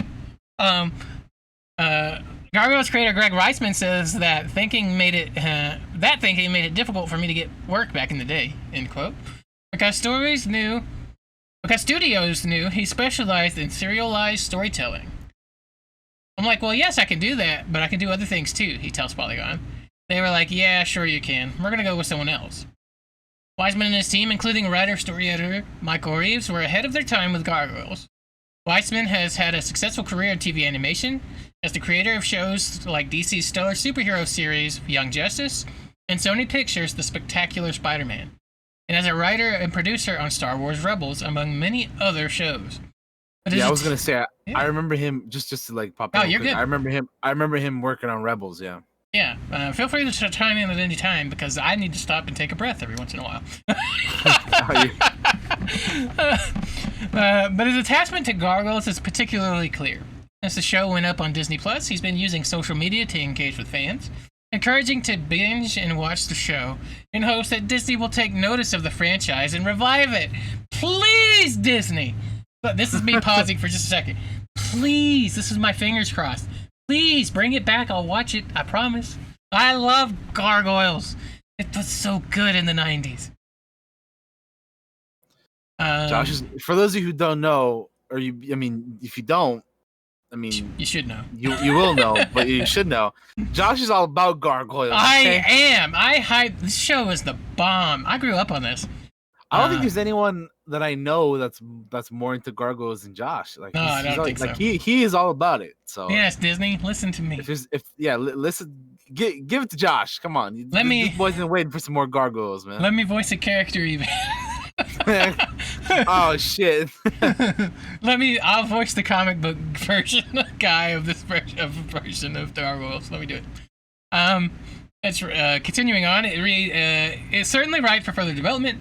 The series about a race of creatures who turn into stone by day and live as flesh by night started out in 1990s Manhattan and initially focused on a small group of gargoyle survivors of a massacre in medieval Scotland.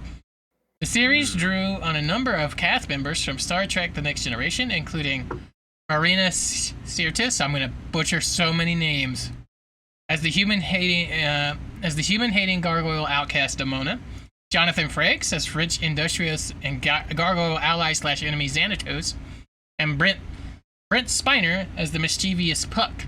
But eventually the series traveled around the world to touch on enclaves of gargoyles in many other cultures. Wiseman maintains a lengthy FAQ detailing all the world building. I'm opening that up in another screen. Detailing all the world building that went into the series and the many planned spin-offs that never came to fruition. In a long frank talk with Polygon, he talked about his hopes for the future of Gargoyles, and now that it's finally available on streaming, explained why the third season of the show is so different from the first two, and revealed how O.J. Simpson helped kill Gargoyles, and much more. Why, O.J.? You fucking... Nah! Why? You fucking bastard. Dude. I don't know if I'm gonna read this entire interview because it's long. Well, no. I mean, no. Like, if you guys want to check it out, go read it yourself. Yeah, go check it out. It's over on Polygon. Damn, that makes me care. How the fuck did OJ kill the show? You know what? I might read that part. Where's it at? OJ. I mean, it's fine. We can just do it later. This is no big deal, man. It's in there. Something about Shakespeare. We'll read it later. That's a really. I'm gonna leave that open so I can read that later for myself. You guys should go read it yourselves. Go give them the view. The view, yeah. Go check it out. But yeah, Gargoyles, bring it back, Disney. Yeah, sons of bitches. Josh likes it and he wants it. I likes it and I wants it and I needs it right now. Man. That's all I got. All right, movie news. It is. Luca Guadagnino to direct Scarface reboot for Universal. I don't know if Scarface needs a reboot, to be honest. Well, I mean, even the Al Pacino one was a reboot, you know. So. I mean, which this version? This is like the third or fourth reboot, I believe, that they're going to be doing for Scarface. But the director, Luca, I'm not familiar with him. He's done stuff. I'm looking at his some of his or some of the stuff he's known for. Call Me by Your Name is like his most recent, like, you know, the big movie that he's done, or I guess Suspiria was the one actually after that one. Suspiria, Call Me by Your Name. So he hasn't really done like a whole lot of, like, you know. This is actually interesting because like Scarface is like the exact opposite of like what he does. He does like these like love story movies and whatnot. You know what I mean? And now here he is. He's like, I'm gonna do Scarface. Fucking. Mm-hmm. He's trying to expand his directing. You know. Not giving me a lot of hope over here. By doing Scarface over here. I mean, listen, we'll see what happens. I've heard rumors that they kind of want to make this one more like the Mexican cartel type thing, because you know the Al Pacino one was more of like, you know, Cubans and, you know, the drug, all that stuff. And then the one before that, I think the 1930s Scarface was like about Italians and the Italian gangsters. I mean, it's about Al Capone, right? I think. Or is it? Yeah, I mean, it's the original Scarface. Sure. But yeah, this will be the third Scarface. You know what? If they want to remake it, that's cool. Reboot. That's cool. I already got the best version of Scarface I'll ever need. So. I mean, that's kind of how I feel about it. It's like they can do what they want. Like we're always gonna have the Al Pacino one, you know. So it's fine, you know. Yep. Although I will be curious to see how this one does, how they do this one. Mm-hmm. I'll be, you know, cautiously keeping an eye on it, and we'll see what happens, man. I mean, I don't know much about the director, and I don't even know like what. Let's read some stuff here. Let's see. Joel and Ethan Coen wrote the latest version of the script, with earlier drafts by Gareth Dunnett Alcocer. Jonathan Herman and Paul Attanasio. Scarface will be produced by Dylan Clark for Dylan Clark Productions. Scott Stuber will executive produce alongside Marco Marabito. What is it? The long gestating project has been several filmmakers circulating the director's chair, including David Ayer and Antoine Fuqua. Guadagnino most recently wrote and directed the upcoming HBO series We Are Who We Are. Okay, well, this isn't really. They don't really have anything on here about the project itself. But I mean, yeah, I don't know. Well, I guess we'll see. There's not a whole lot of information out there, man. They've been working on it for a while. They've had directors circling it for a while, but we still don't really know like what's going on with it. I mean, I guess we'll see what happens, man. I don't know. Good luck. I'm putting the good vibes out there, gang, for you. It's like good luck. Make it good. All right. The only other thing that I have, I'm telling you, there's not a whole lot of. There was a lot. They're really not. The other thing is The Matrix 4 is hoping for an early July return to production. The news hit as the cast had signed an 8-week extension to keep the actors on hold until July 6th. Production began in February on the fourth movie of the Matrix franchise. The movie was filming in Berlin before production stopped out of safety due to the COVID-19 pandemic. Among those countries returning to film feature production in the near future, New Zealand and Poland, along with Australia and Germany, will be back soon. In terms of like being able to film movies over there and whatnot. But yeah, Matrix 4 has Jada Pinkett Smith, Priyanka Chopra, Jessica Henwick, Neil Patrick Harris, Yaha Abdul Mateen II, a bunch of people. So we'll see. We need to do Josh. We need to do a retro replay or retro rewind for the Matrix, the original. I watched it not too long ago. It's been a while for me, man. I haven't seen it in like forever, dude. I haven't sat down and watched them all 3 in a row though, so I might do that. It's on Netflix for me, or it's on Netflix now, right? It was. It still might be. I'm gonna look real quick. Because again, I haven't seen the original or any of these movies in. I couldn't tell you how long, man. I literally could not tell you. Speaking of, yeah, they're all 3 on Netflix. But speaking of mob movies as well, there's a fucking Public Enemies is on there. It's like front of screen. Oh, they heard us. They heard us talking about Mafia and Scarface. We put it into the ether, and it has come to fruition. Right. Again. But yeah, they're all on Netflix. Cool. Yeah, I mean, I just that's all I got, man. Because it's slow. I just looked. There's nothing. There's literally nothing. There is not a thing. It's just one of those weeks, guys, where there isn't a whole lot of movie news, other than like here's hoping that things get back to normal, and here's maybe some casting rumors, maybe but not really a whole lot going on. So that's pretty much it, guys. That's all we got. Dang. Well, there's your news, fam. There's not a whole lot, but it was a nice little discussion of some things, stuff and things. Mm-hmm.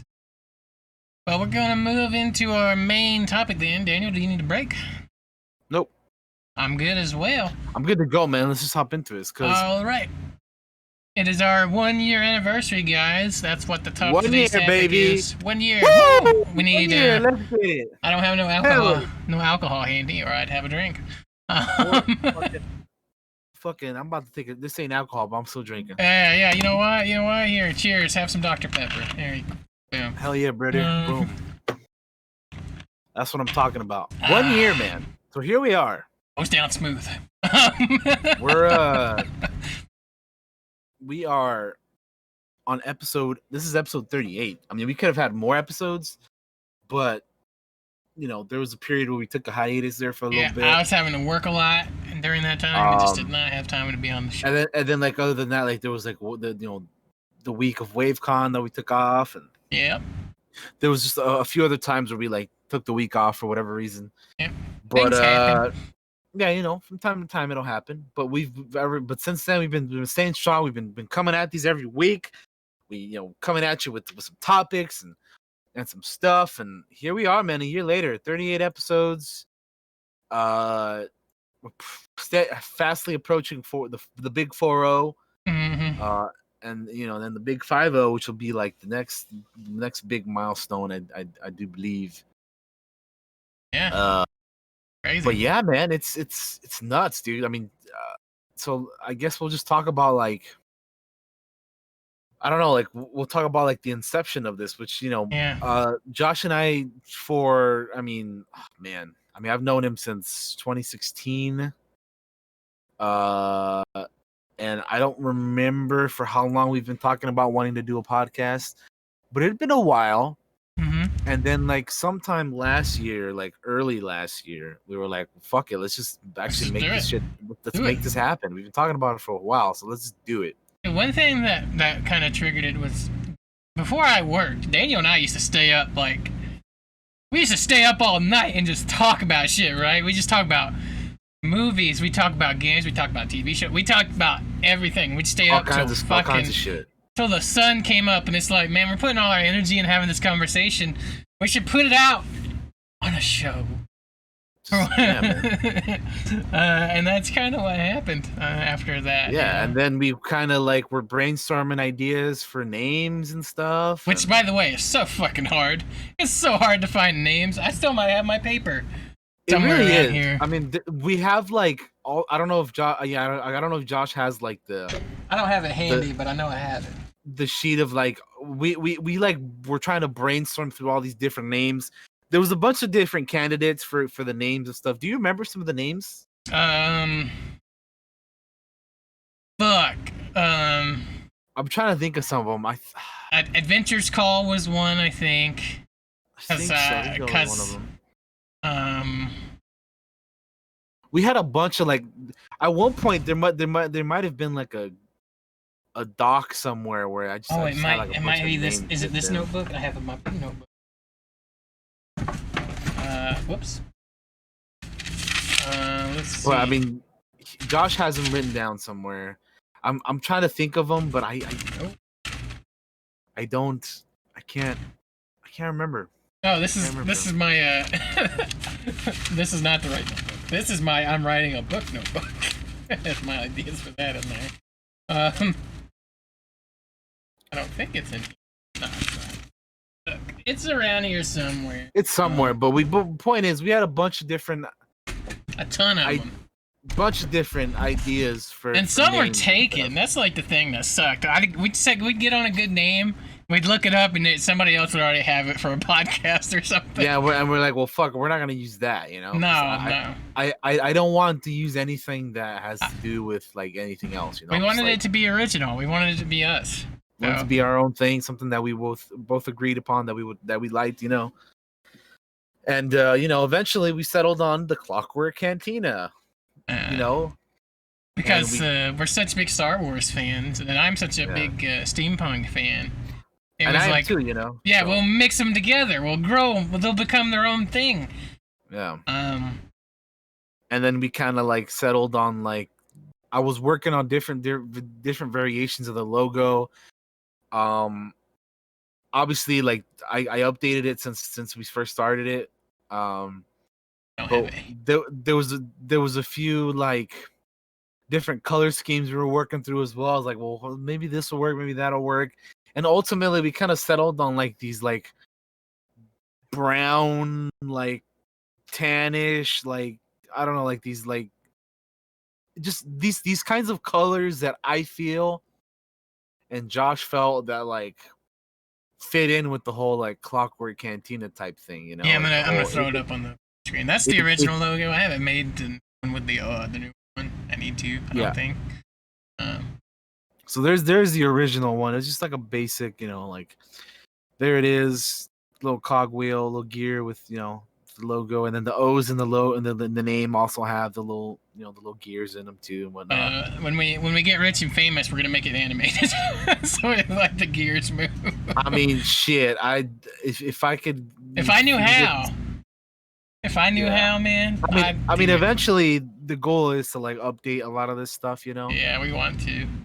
That's but- what I want for any of the shows that we do. I want to, as time progresses and we get more proficient in learning, because when I first started this, I don't know about Daniel. I'd never done like a talk show, right? Like where we get together and just chat with each other, a podcast or anything like that. Never done that before, but why not? I mean, learn as you go. I haven't either, but like, I watch a lot of podcasts, so I kind of like, as you watch, you learn, and you observe, and you soak in the things and add it to your, so the knowledge and add it to your own repertoire and whatever, and you kind of take what you want from it and like put it out into your own creations. You know what I mean? So, yeah, I mean it's kind of a learning as you go type deal. You know what I mean? Yeah. And another thing that fed into me wanting to do was I watched Kevin Smith, and he does several podcasts. And he was doing a podcast, and he was talking about how he got started doing it. And he was like, anybody can do it. Just pick up your mic and go. And it's like, he's like, don't let it sit there. Don't say you're going to do it tomorrow. Pick up, your mic and get somebody to talk to and do your podcast. Do it now while you can. Because if you don't, you probably never will. So get up and do it. And that kind of inspired me to want to do it as well. Like, yeah, why am I putting this off? Daniel and I talk about doing it all the time. Let's fucking do it. Let's just fucking do it, man. Yeah. Like, what are we waiting for, Yeah, so it's like, and that's my advice to anybody out there. Don't put it off, man. Do it. If you got an idea you want to run with and you want to do a show about it, fucking do it. Don't let it sit there until you're 100 and like, man, I should have done that when I was young. Fucking do it. That's my advice for anything in life. Yeah, not exactly just for right. Fucking making your own podcast or whatever. Like that's if there's something that you want to do, whatever it may be, fucking do it, man. Because I mean, life is short, man, and you got to do the things that you want to do and make you happy. Because you never know, man. You never know. Just get out there, do the things that make you happy, that you want to do, and fucking gather what you need to make it happen, and just fucking go for it, man. Because like, if you don't, like Josh was saying, if you don't do it now, like when are you gonna do it? Like you're just gonna keep waiting until like you're fucking old and like you fucking regretting, like, oh, I should have done that, man. Like I never did. Like you're always gonna be wondering, like, man, why didn't I do that?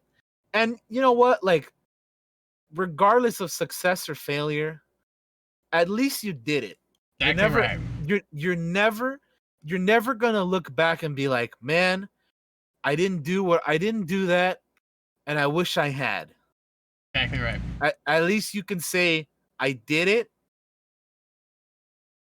and I'm never ever gonna wonder as an old person or whatever. I regret not doing that. I should have, when I was younger. All that stuff. Like you're never gonna say that, because at least you tried it. You gave it your shot. Mm-hmm. Best one. And that's you got to just go for it, man. Yeah. Like, fuck it. I mean, if I'd never started streaming, I'd never be doing the D&D thing. I wouldn't have took a shot with that. And that's 2 years old now. 2 years on what, a whim of just a few people together to play a game. Look at it. Same for this Cantina podcast. Yeah, I mean, like it's a year now. A year. You know how hard it is to get to a year? And if you can get to 1 year, you can get to 2 years, you can get to 3 years. You can go forever. There's nothing stopping you now. I mean, shit, you can start doing one thing, and then from that, it could lead to something else. Like, that's the truth. You know what I mean? Like, it's like, fucking just do it. Like, give it a shot. I like how in the chat, Hannah's, Yeah. I was waiting until old age to try all the hard drugs. Oh, jeez. This girl. No, but yeah, man. I mean, Josh and I were like, you know what? We just got to get this damn podcast rolling. So we know, like I said, we're brainstorming for names. We kind of like gave ourselves some time before, we're setting everything up to like, start up with the setup of everything, like the name, the color scheme, the logo. We were both working on that stuff, and like, like I from the beginning have always wanted this to be something where we can talk about whatever the fuck we want to talk about. Exactly right. Like, because like most podcasts are like, they're very focused on like one thing. Like, oh, here's your like video game podcast, or here's your movie podcast, or here's your like fucking, I don't know, you're like something like very obscure, or like just very focused on like one topic, right? I just wanted to talk about whatever the fuck I wanted to talk about, And here we can. Yes, we focus a lot on like games and TV shows and movies and stuff every week with like the news and whatnot, but that's like that's like the news portion of it. Like our main topic is always gonna like vary on whatever we want to talk about. Yeah, like Majin says, like cheeses are like, yeah, there's probably a podcast for like all the cheeses in the world or whatever, right? Like fucking all the different hamburgers, like whatever hamburger breads or whatever. I'm subscribed to that one. Fucking the Burger Time podcast. Yeah, no. Yeah, man. But you know what I mean? Like, I wanted to be able to talk about whatever the hell we wanted to talk about. So like, one week we could talk about like, I don't know, fucking a movie that we watch, and the next week we could talk about like fucking relationship advice, or like fucking I don't know. The next week we could talk about like fucking I don't know, fucking yeah, we'll talk about food or whatever, like whatever we're talking about, man. Anything, man. Yeah, so I've always wanted this to be like, or I mean, whatever you want to talk about, you know what I mean? There's no reason to restrict yourself unless you want to. Like, yeah, I've always wanted, just if we want to talk about something this week, we'll do it, So I've always that has always been like, one of my things is what I always wanted this to be is that it's just we'll talk about whatever we want to and not limit ourselves to just a few things, even though like every week we do talk about like, gaming news and this news and that news. Like, yes, we do, but like, we can also talk about other things as well. You know what I mean? So. That's because it's something like the gaming news and television news and all that stuff is something that we're into. Yeah. So it's kind of easy to talk about. Of course. I mean, things are usually more, they're easier to talk about if you're like, interested and passionate about it or whatever. Yeah, that's why we can do a whole podcast on D&D and shit like that for hours. Yeah. Because we're both super into it. We love it. And since like Daniel's more of a player and I'm more of a DM, we both have different insights into it, right? We have the two perspectives, So, exactly, and that's another thing. Is like we all think, or me and my co-host Daniel think different things about different things, right? So I love having, and I'm the kind of person that I want friends that are all ethnicities, that all maybe believe different things. That are like, because I'm not, I mean, shit. I want different perspectives on things, right? Yeah. Here's the thing. I am a Mexican from LA. Josh is a redneck from the South. Georgia. Yeah, exactly right. It's like, you know what I mean? Like that's like two, like there's a lot in common that we have. But there's, we come from like different backgrounds and stuff. Exactly right. So like it's, it's cool having different, perspectives and like, Josh is gonna speak his mind on what he likes and dislikes. I'm gonna speak my mind on what I dislike and dislike. We're not always gonna like the same stuff, and we're not always gonna like disagree on the same stuff either, though. You know what I mean? Like exactly. You know what I mean? Like it's just, we're never gonna like I'll tell you, I'm never gonna fake something I don't like or do like or anything. Same. Like you know what I mean? Like I'm just not that type of person, So we're always gonna speak our honest truth, so to speak, because Oh man, we should use that when we have a guest on. We should be like, "Tell me your truth." Tell me your honest truth. Tell me your honest truth. Well, I know what his honest truth is. I know what my honest truth is. I want to hear what your honest truth is. We recently had a guest on the show. Yes. It was Katie. That has to be one of my favorite, if not my favorite episode we've done. Oh, it was so good. It probably is my favorite episode. I don't know. We've done a lot of good ones, but that one was just a blast, man. Like it was so Yeah. much fun, dude, having Katie on. We got lost for hours in Star Wars again, and that's so much Dude, fun. I could have kept talking for more, but it was late for her. Yeah, and no. We've been going on for that was a 4-hour show, man. That was a long one. That was one of our longer episodes, yeah. Which it makes sense because again we had Katie on and she was our first guest and it was good stuff, man. That's a more recent memory, because it just happened. It worked Not out too long though ago. good too. I Yeah, was it worked always out because of Star Wars Day and stuff, everything I've been wanting to have Katie on the show for a very long time. yes, exactly. I've been wanting to have her since maybe last year. Yeah. At some point, but yeah, I mean, it finally worked. It like Josh said, it worked out. It timed up perfectly with Star Wars Day because we had her in for that, and it was great, man. I love that episode. I'm gonna talk about a little bit behind the scenes part. Is I was always a little nervous, not about having a guest. I want to have a guest, obviously. I was a little nervous on if I could get everything to work correctly behind the scenes, right? Because running production like I do is not easy. It's really not. I have to make the overlays for everybody. So I want to make sure they have all their info on there. Yeah, go ahead. yeah, so for people who don't know, Josh is the one that runs production on all this. So he does he obviously we're streaming on his Twitch channel. If you're watching this on YouTube, I put it on my YouTube channel, but we stream it live on his Twitch. So that's kind of how we we have on both of our things, right? Yeah, so, a partnership. Yeah. If I could stream to both channels, if I had that ability, like JP does, I would fucking do that in a heartbeat. But we don't have that technology. So that's how we do that. And I mean, Josh has to he's gotta run the shit, man. He's the one that's recording it and making the like you said, making the overlays and making sure the Discord call goes fits in perfectly with all that stuff and everything that goes in the behind the scenes and all that stuff. That's all him, man. I don't. And it's still not perfect. I try really hard to make it as perfect as I can, but I need to remake overlays and stuff as well. Like they're due for an upgrade, especially after a year. What I was gonna say though is I was afraid of having a guest a little bit though because of running the behind the scenes stuff. But I wanted to go back into why you should do this. Is that it wasn't that bad. All I had to do was get Daniel, myself, and Katie in a call for one time, and I was able to prep that entire show with overlays and everything we needed. So there was no reason to be intimidated by it. There was no reason to be scared by it. I was just being a baby. There was no reason to do that. It worked out fine. It worked great. We did a little test call before that Saturday that we did that show, and it all worked out. It was great. It was great. So it just goes back to that thing. Don't be fucking afraid. I don't know why I was afraid in that moment. I was just dumb. I was dumb. It's part of being human. Things work out in the end, everything. Be brave and take that leap of faith, man, and do what you gotta do for what you want to do. Don't be held back by nothing, especially not by fear. Fuck fear. Fear's nothing. It's a construct. Make fear your bitch. Damn right.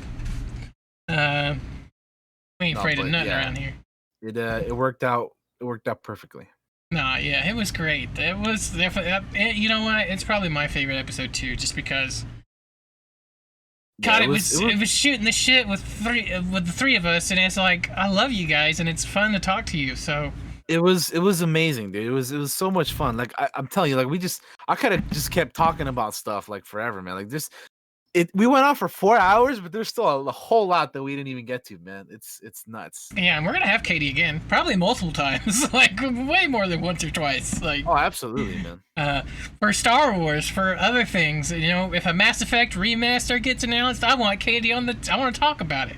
I want Katie on there as a guest to talk about it. To get hype with me. To get hype with me because she loves the things I love too. So. Absolutely, man. We definitely want to get her on for future shows. And we definitely want to do more guests in the future. So. Yeah, we definitely want to add more guests as well. I would like to know from you guys, what are some this is something that I've always asking a lot, is that what are some topics who are some guests? What are some things you would like for us to talk about in future episodes? Like yeah, like Josh and I have like a bunch of stuff lined up, like for the future and stuff, for the show and whatnot. But like we can always slot in like you know, guests or we can try to get guests and slot in episodes for things that you guys may want to be like you guys are interested in hearing about. Like if you're something you want to hear our perspective about or Yeah. our opinions and thoughts on, like let us know, man. Like we'll consider doing a show on it, We are only two minds. You are infinite. Indeed. So, I mean, I'm sure there are stuff you guys, have that maybe we haven't done. So just let us know. yeah. Because we'll be more than happy to oblige. Yeah, exactly right. You can post those in the Cantina chats. You can tweet them at us. You can do any way to talk Twitter, to us. Yeah. Join my Discord because I got a little channel in there where you can talk about the podcast. But yeah, man. All the things. You know what? I need to add a channel. I need to add a command for your in my chat as what was I gonna do? What was I gonna say? Oh, so yeah, I mean, episode 36, Star Wars Day, is definitely one of my favorite episodes because it is my favorite episode because we had Katie on and we had such a fun talk about it and everything. Mm-hmm. But yeah, we have 38 episodes so far. We've had some pretty great stuff in there. I'm looking at like the YouTube playlist and some of the early episodes. I'm like, no, not that. Like, I mean, I wish. I'm looking at the YouTube playlist, right? Mm-hmm. Which, by the way, you guys should check out. But like the first 11 episodes are split into 2 parts each, and I really, really wish that I had like combined those together instead of splitting them up into 2 parts. That's another thing we didn't talk about, but we should. It's like the channel is the show, the podcast has changed over a period of time, right? Within its inception, it's changed like a lot. We didn't even have the MP3s at WaveCon. That was somebody came to us and was like, "You guys should make MP3s," and I was like, because we had talked about it on the previous episode before that WaveCon, because we didn't do it originally. Yeah. And I was like, you know what? That person's right. We should do MP3s. So we went back and I had to download. All those old episodes. And Daniel helped. Daniel helped me with this because we were sitting in chat. It's been a team effort. On doing this, yeah. And we turned all those into MP3s and made the MP3 playlist. So now, I wish we'd started from the beginning because Lord, that was an ordeal. but now. Yeah. But now every episode just immediately goes up on the MP3 playlist, almost immediately, unless something has come up or it's just slipped my mind and I forgot to put it up there. Or anybody that watches at home and stuff like that wants the MP3 version. There's been comments of like, put your podcast on this or that. Like I would love to have the audio ones, the audio stuff on like Stitcher and like Spotify and that kind of stuff. That's something I'm still looking into. That's something that we just, I don't know, we like, you guys got to keep in mind we're like doing this, like this is our first time doing like anything like this, like for like this is our first podcast that I'm a part of. Like I've never, you know what I mean, like I've never done one before, but before this one, so we're still trying to learn things here and there and how to do stuff and whatnot. So 1 year later, we're still trying to figure things out. I would like to. The goal is to put some of these, to put the podcast on Stitcher, on Spotify, on whatever the hell else, like everywhere. I'd love to have it everywhere. Yeah, and we're getting to the point where financially I'm able to do that stuff, because some of that stuff you got to pay for, right? You got to pay for hosting and things like that to host RSS feeds, and I'm finally able to do that. I'm working, well, at the moment I'm furloughed, but I'm working quite a bit where I don't feel bad for being able to invest in the podcast more that I want to. So that's something that we'll definitely like be doing more of in the future. But yeah, part of me is like those first 11 episodes. I'm like, man, I really want to like fucking combine them and like re-upload them. But like the other part of me is like, man, I uploaded these like a year ago. I don't want to like fucking mess them up because they're like, they're like it has the correct date of when they were uploaded and everything, and it's like I don't want to fuck with them. You know what I mean? Yeah. I forgot But our first episode had that shitty Marvel overlay I made. That looks so bad. yeah, because the first episode we talked about I didn't have the shit. MCU and the I movies, hadn't made a single overlay for that first episode other than that stupid thing. and that first episode, yeah, it's just I didn't even have my lighting and everything either. It's just so dark. Yeah. Oh Lord. The things I like looking back at it because it shows how it's changed over It time. shows growth, yeah. Yeah, how we've learned how to do different things, and that's why I'm so glad that we got Katie on here as well. That first episode is literally the only episode I think that has that like different overlay. It is. It's so. God, I don't know what the fuck I was thinking. I'm just dumb, I guess. It's funny, man. It's funny. Oh Lord. It is what it is, man. It is what it is. Shit.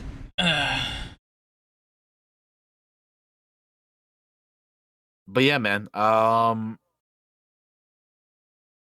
don't know. It's again, there's a lot that we still need to do that we want to do. Mm-hmm. But here we are a year into it, man, and like let's I guess let's talk about some of our favorite episodes then, like some of your favorite yeah, let me pull up because we have so many episodes now. I need to pull up like the actual list, to be honest, to look at them all. Yeah, I off the top of my head, I'll freely admit that I really liked our first episode though, where we ranked our no, Marvel I like stuff. the first one a lot too because it is our first episode. Even though it's like really like dated, looking back at it, it was still cool going through the MCU and like talking about our lists and whatnot. Yeah, I really liked the list here. Yeah, it was cool just going through the movies and talking about them and stuff. Like, yeah, it was a lot of fun. Our E3 episodes, those are fun. Oh, the E3 ones. Too bad it might not ever happen again. Oh right, I know. Jeez. Yikes. I like the Knights of the Republic one. We're talking about KOTOR and whatnot. I love cool. All the ladies ones where we have the leading ladies of film and television. Yeah, those are always cool. Yeah. I like the most recent one, which is the gaming one, because I kind of introduced a few people to Sheva from Resident Evil 5. Yeah, see, that's another thing. Right? I want to brief segue talking about the podcast. Yeah. We get to talk about things that I may have never experienced and open a whole new world up to me, right? Just like Sheva from Resident Evil, right? And that's another thing with the ladies. We introduced so many people to like some of the awesome heroines or ladies in film from television, from games, from all that stuff, man. Yeah, man. Stuff I may never have seen. Sorry. Yeah, no, I was just saying shout out to Sheva Olimar and Sadie Adler from. Oh my goodness! Yes. That two badasses, and then all the ones that we've talked about before with the TV shows and the movies and stuff. I think we did movies first, right? Yeah. Yeah, we started with films and then we went to television and then we stayed video games for last just because there's so many. There's so many. Yeah. I had my list ready for that one, for the gaming one, for the longest time. That by the time we were actually gonna do the episode, I'm like, I gotta review this and like change some things, which I ended up doing. But it's crazy, man. We finally did it, man. Do we want to talk about how that came about? Yeah, sure. Yeah, go for it. Talk about it. So the leading ladies thing came about because Daniel and I used to joke. Well, we were brainstorming about the podcast, right? And we were like, we could do segments. Why don't we have a segment called "Why Don't We Put Her in Charge?" Because we love aliens, by the way. You should play the sound. Oh my goodness, I forgot where I have it saved. Where's it saved at? Where's it at? There it is. No, that's it. Here it is. Play you. Play. Wait up. Hang on, it's gonna play. Why don't you put her in charge? Maybe it'll. It's pretty great. There it is. There it is. Put her in charge. I need to make Great. that an audio. um, So yeah, I mean, continue with the story. we love aliens, right? And I love that line. Why don't you put her in charge? And originally we wanted to do a segment, and then we were like, why don't we just make it like just a whole like. I think we wanted to do. Originally, it was going to be a one-time deal or something, and then we were like, why don't we just make it a segment? And then we were like, we'll just break it into categories instead. That way, we get 3 shows out of it, which we'll probably get a 4th, 5th, 6th show eventually out of it somehow. I'm sure we will. I mean, we'll see. Yeah. Because it's one of my favorite things to do, because it lets me talk about the leading ladies who we love. We love the leading ladies. In all our stuffs. But yeah, that's kind of how those were born, if anybody was curious how those, the why don't you put her in charge lists. Yeah, it's By the way, when I interviewed at Best Buy, by the way, I brought up the podcast and I brought up the leading ladies. The why don't you put her in charge? Really? Yes, I certainly did. And the guy that was interviewing me was like, yeah, I like ladies in charge too. Damn. I shit you not. Wow. well, damn. But yeah, that's another thing. Whenever I interview at jobs, I mention everything I've done. I put down the fucking Dungeons and Dragons shit. I put down the podcast stuff. I put down everything I've ever done. It doesn't matter how nerdy it is, because you never know. The person that might be interviewing you might be a nerd too. So, give you some points. Yeah, man. Never know. Oh, we did our favorite Halloween movies. I forgot we did that episode. Yeah, we did the Halloween ones. We did one of my other favorite ones was our like big comeback show after the hiatus, was when we just talked about the 3 big Star Wars things. It was Fallen Order, Mandalorian, and Rise of Skywalker, you know, because that was just it was good to be back. We had a long talk and discussion about all that stuff. We missed like all of November and all of December. Yeah, I mean shit. Fucking how long was and that? About half of January, like 2.5 months, just about. It was so the last episode we had done before the hiatus was fucking BlizzCon of all things. Yeah. So November 3rd was the last November was the last show. I was working like a son of a bitch. And then we came back in January. Oh shit. Like, yeah, man. We missed the rest of November, all of December, and then like the first week or so of January. That's not going to happen again this year because I have good work-life balance now. I've managed it. I hope. We missed like the first 2. No, we missed the first week of January, all of December, and then like pretty much all of November aside from that one. So we missed a good chunk there, man. We could have had. Let me look back and see how many episodes we could have filled in. It's like 12 episodes or something like that, probably. 1, 2, 3, 4. Damn, that's 4 in November alone. 5, 6, 7, 8. Like 9 episodes we could have had if we had kept going with it. Yeah. Something like that, like 9 or so. So the hiatus was a 9-episode hiatus. A little rough. Yeah, I mean, it is what it is. It happens. Hopefully it won't happen again this year. The return was great though, because we talked about a ton. Yeah, I mean, like I said, the return is one of my favorite episodes as well, because we talked about a lot. I'm biased, but I am gonna say I love all of our D&D ones because I'm biased, and it's so much fun to get to talk about it. Oh, hey, I had fun with the D&D ones too, man.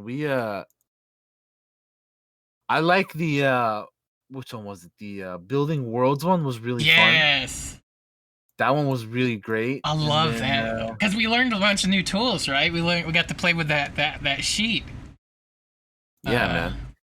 The it was episode 27. Building Worlds was pretty fun. I really love that next episode though too. The Grand Theft thinking. Grand Theft. Oh, that one was just like that was like the we just like on the spot. We're like, Yeah, let's talk about this. That's why I yeah, love that episode so much. yeah. It was just like whatever, man. We'll come up with GTA 6 like on the spot. You know, we are kind of just like brainstorming it. It was a shorter episode, but like we just fucking went for it, man. Yeah, It that was might be pretty. our shortest episode ever. Is it really? And maybe Let me see. I'm That one going by is file size. And it was that one is 140. That one's an hour and 43 minutes. I think it might be the shortest one. Let me see. Because we tend to have like an average of like 2 hours and something. 2 to 2.5. Yeah. Yeah, it definitely is our shortest show. I was just looking through the playlist. It is. But I like that. I like that show a lot because it was so just out of nowhere, just on the spot, and it was cool. I hope Rockstar was watch that one. We have some pretty interesting ideas in there, I think. But yeah, but then the one after that, constructing characters, another D&D one. That one was fun. That one was pretty good. The modding episode was great. I really liked that. Was one of the more recent ones. The modding one. Yeah, I like the collecting one. That one was kind of cool. Just talking about like collecting the galaxy. And whatnot. Yeah, that's a good episode. Yeah. When we have more guests on, we need to not revisit a whole episode, but like, what are some of the things you collect? You know, like just play with some of that, some of our older ideas. Yeah, stuff like that. For sure. Yeah. That's just me thinking out loud while we look over some of this. So and then there's the homebrew episode we did to add on to Josh's D&D stuff. But yeah, I mean, there's been some good things here and there, man. Like cartoon classics. Oh yeah, we did like the cartoon and anime ones like back to back and stuff. That was kind of cool. You can tell I love this shit because I'm sitting here like this, like a little kid. As I look over the things we have created. Right. It's just we've had some pretty solid stuff. I think for sure though, dude. How I'm looking at the playlist. How fucking like useless are our episodes 23 and 24 now though, man. I know. Fucking, I know. It was such a shame, man. I was like I had been wanting to do like the preview episodes for like stuff for the longest time. And like now we're like, all right, we're 2020, got a new year. Let's fucking do it. It's gonna be our year. It's not our year at all. It's not our year 2020 games preview. Nope. They were rendered useless because this year is garbage. I remember saying, I think in one of the old episodes, like 2020 is our year. Nope. It is God's year, and God is pissed. It was 2020 was supposed to be our year, man, but we got fucked. Yeah, hard. Everybody did, man. It's that sucks, man. That sucks, dude. It really does. Man, it sucks so bad, man. I actually feel like I thought we had done more movie reviews than we did, but we really haven't done that many. No, we did Shazam. We did Godzilla. We've done Joker. I mean, let's see. The first one we did, I believe, was Shazam, wasn't it? Onward. Yeah, I think it was Shazam. Shazam was episode 11. Then after that, we did Joker. Oh yeah, I mean, we kind of had a big. We had a big lull between there, didn't we? Well, no, Godzilla. Yeah. Godzilla's there. Sorry. It's right I missed there. Godzilla. Yeah, I missed Godzilla. So Shazam, Godzilla,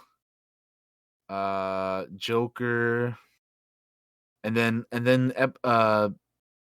Rise of Skywalker episode 22. That counts. Yeah, that counts. And then we haven't done one. We didn't do one for a while until Onward, you know. God, how good's Onward? Great movie. You guys check it out and then watch our episode. Yeah. But anyway, go watch all those. Go watch all those movies and then go watch them. And then Conan the Barbarian counts too, even though that's kind of like looking back at that thing.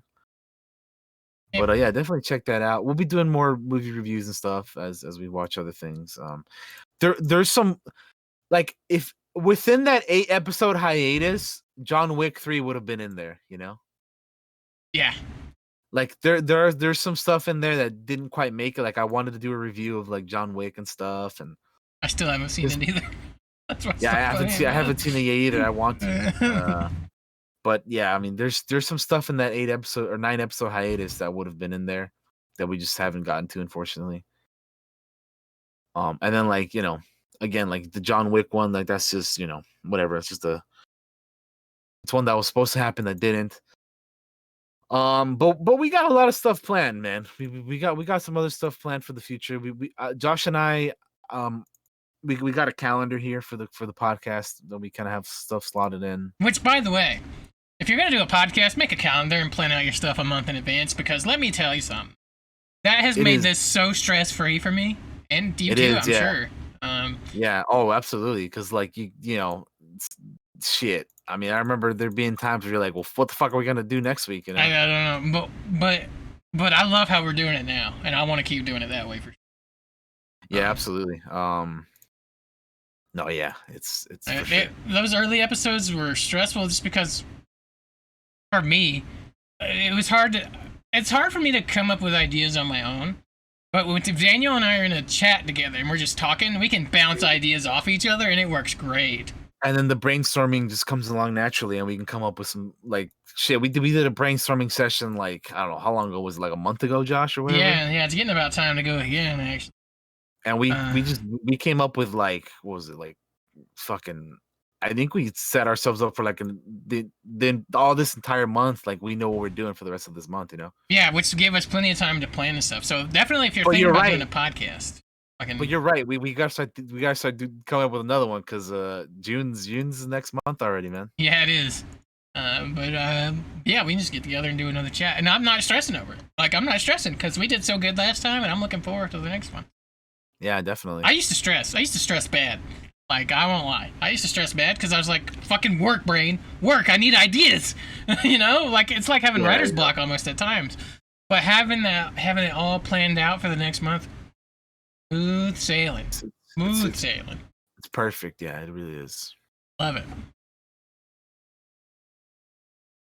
Yeah, it's pretty great. So definitely plan out your stuff. Yeah, I thought. Yeah, I thought we definitely needed to have a calendar. So I was like, well, let me just set this up, and then we'll like brainstorm some stuff together. And I'm glad you set it up because I had no idea how to fucking do it. I didn't even know you could make calendars on the Google thing. So. Yeah, man, it's been so useful, dude. Like it's great. Mm-hmm. The only calendar I ever made is the D&D calendar, and there's a special tool for that. Yeah, but that's been like again, like we've been like we've been learning as we're doing this thing, so we're doing our best to. I feel like we're really hitting our stride now for sure. Like we know what we're doing. We're at a point where we try to change things if we need to, or we like using new tools. We're in a good spot. We'll make adjustments, and we're learning as we're going, and that kind of stuff. And we had our first guest. Yeah, we had our first guest finally. Which brings me to the question I want to ask you after you finish your thought. No, I mean we're still we're still learning and trying to upgrade, and we're constantly trying to make this as good as we can make it. Absolutely, like eventually, like Josh said, I'd love to upgrade like the overlays and maybe get a more professional looking logo, because I mean I did the logo myself, so it's if you can get something that's like an actual like graphic artist or somebody to work on it, that'd be great. Yeah, man, I would just constantly upgrading and updating and just moving, keeping it going, keeping it forward. That's kind of what we're doing here. We're always coming up with ideas and stuff for it as well. Yeah, man, I mean, like I said, we're always taking suggestions on like topics and guests and just whatever you guys may be interested in hearing or our thoughts on or whatever. Just hit us up. We're around. But yeah, go. What were you gonna say? Since we're winding down, this will probably be the last question I'm gonna ask you. Do you have one big prediction, or maybe a few predictions for where the podcast will be next year? Do you have anything at all? I can make one. My prediction is we're gonna be on those big fancy We have our MP3s on all those big fancy websites and Spotify and all that stuff. Dude, fingers crossed, man. I hope so. I'm gonna start working I on hope that that happens. personally as soon as I can. Yeah, Also, we gotta look into Stitcher and Spotify and all that stuff. You know? yeah, I'm also gonna be in my new place by then, so maybe I'll have an office, hopefully. Hell So, yeah, man. Hell yeah, dude. um, but yeah, do you have any big prediction? Anything you think that might happen, could happen? I don't know, man, because like the thing is like things are always like, I mean, the world is in constant, Yeah, evolution changing. and motion and change and shit. Like, as at the time of this recording, we're still in the midst of a fucking global pandemic. Uh so hopefully this time next year we'll be done with that stuff. Uh but yeah, I mean, I just, I just want to keep making this as good as we can make it. Um Hopefully we'll have like, like I mentioned, better different overlays and logos, and have a little bit more of a more professional look to it. Mm-hmm. That would be good. Which is not to say that, like, I don't like our current stuff, which, because if I didn't, we wouldn't have it, right? Exactly. But like, it's always nice to, like, keep things fresh and different, and No, just keep there's things only so much keep that it we can pushing do, right? forward, There's only Yeah. so much we can do with the skills that we have. I'm by no means overly making expert at all. In fact, I suck at it, I think. But if we got like somebody that legit knew what they were doing, there's no telling. No telling. And Yeah. I'm So need to find there's somebody good for that. there's gonna be stuff we're gonna be looking into and all that stuff to make this better, and you Oh know, yeah. we'll That's another thing, man. We're always looking to improve it because we love it, right? I love yeah, this no, show. I love doing this every week. Yeah, I mean, it's a blast. It's a good time. I look forward to it. Yeah, I'd look forward to it as well.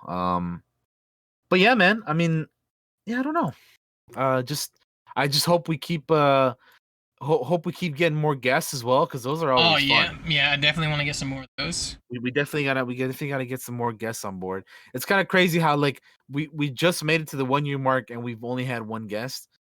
Like, at this point, I thought we would have had more, but you know what? I like how our first guest turned out. Yeah. It's not a race. It's we're trying. We're still figuring things out, trying to get things going. Uh and we're just gonna keep improving it in all the ways that we can, to the best of our abilities and resources and whatnot. Um so yeah, I mean, hopefully this time next year, I mean, all the stuff that we've been mentioning will have happened. Um and yeah, man, I don't know. I want to see. I just want to see this. Keep. I just want to keep doing it next year. You know what I mean? Like, I want to keep this going for as long as we can keep it going. Absolutely. I can come back. Nothing gonna stop me. unless it take an act of God. It would take my house falling in or something crazy like that. For me to want to stop, I never want to stop it. I never want to stop it. Unless the Rona takes me down. Unless the Rona comes for me, I'll fight her tooth and nail, that bitch, Carol Baskin. Oh, jeez. That's the thing. That's the thing we got this year, huh? Tiger King. That and the Rona. Remember, that's what 2020 will be remembered for. God, this year blows, dude. You know, I really thought this year was gonna be good, man. I did too. Or no, I didn't, I didn't know. Let me rewind. I was hoping this year would be good, because for me personally, the last like few months of last year were terrible for me, dude. Like, they sucked, man. There was some, and then like the beginning of this year started off shitty too. Just the last like 6 months have been terrible, and I want to, like, when are things gonna get better, man? Like, fuck all this, dude. I We, really thought this. I was really hopeful that this year was gonna be good, and it's just been the worst, man. It's been the absolute worst this year. And like, this podcast has been one of those things that, like, it keeps me going, you know? yeah. because it gives me something to look forward to every week, man. Because this year sucks, dude. And The dawn is coming, my friend. It's coming. You just gotta hang in there. We're gonna do it. We're gonna make it. yeah, I just, man, this this sucks, dude. That's it. This year sucks. This year can fuck off, dude. It's okay. We're gonna make 2021 hours. I never ever would have imagined that this year would have turned out the way that it has. It's so weird, right? Like, it's just been like one terrible thing, like after the other, man. Like every month this year has had some terrible shit go on, man. But anyway, I digress, man. the light's coming. Look, I'm happy we have our 1 year anniversary. We're 38 episodes in. I'm excited for the future of it as well. Like for all the things that we mentioned, I want to bring in more guests. We want to figure out how to put this, in other platforms. Put the podcast on other platforms. Upgrade a few things. Keep it improving. I don't know whatever we can do to make it happen. We have our next few episodes lined up as well. And yeah, man, I'm really glad that we started this a year ago. Because it's been a lot of fun, man. It's been a lot of fun. It's gonna be crazy. Like, I mean, looking back already to the first episode, it's like, man, so much has changed. And like, I mean, a year from now, we're gonna look back at this episode and be like, man, so much has changed. Yeah, exactly right. Which is the hope, So yeah, I mean, I'm optimistic and looking forward to the future of the podcast. I mean, I just we're like Josh said, and I've said, we're just gonna keep this going, because it's something that we both enjoy doing very much. Something that we both are very we're pretty passionate about, so we want to keep it going. And I don't know. I just feel like I'm talking in circles at this point. I'm just happy. I'm just happy with talk all you want. Hey, it's our show. We can talk whatever the fuck we want. Remember? It is. I know, but I don't want to just repeat myself like every other sentence. No. But yeah, man. I just I think the thing for me is I just want to keep constantly trying to improve. Like I'm always just trying to constantly improve everything. Mm-hmm. Like even my own shit, I'm always looking like, man, I'm always like looking at, things I can make better, or like, you know what I mean? Mm-hmm. So I'm doing that for the podcast as well, and it's just trying to figure things out, dude. Because yeah, I mean, things are ever evolving. So yeah. Yeah, I'm the same. I always want to do better and make it better. Well, shit, man. I don't think I have anything else other than I love doing this show with you. I'm glad we started it. Very glad. I'm glad we're gonna continue to do it after a while of talking about it. We did it, man. We sure damn did. That means we can do anything. And you know what else that means?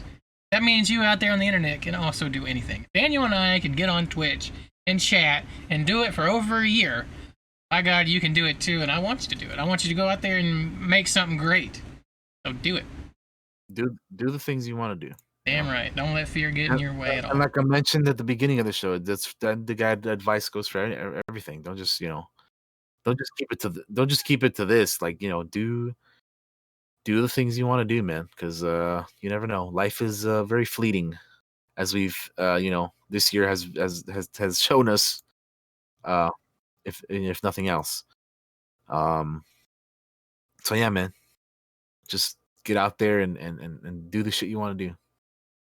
All right, I believe that's gonna do it for us. Let's do our goodbye screen, shall we? Yeah.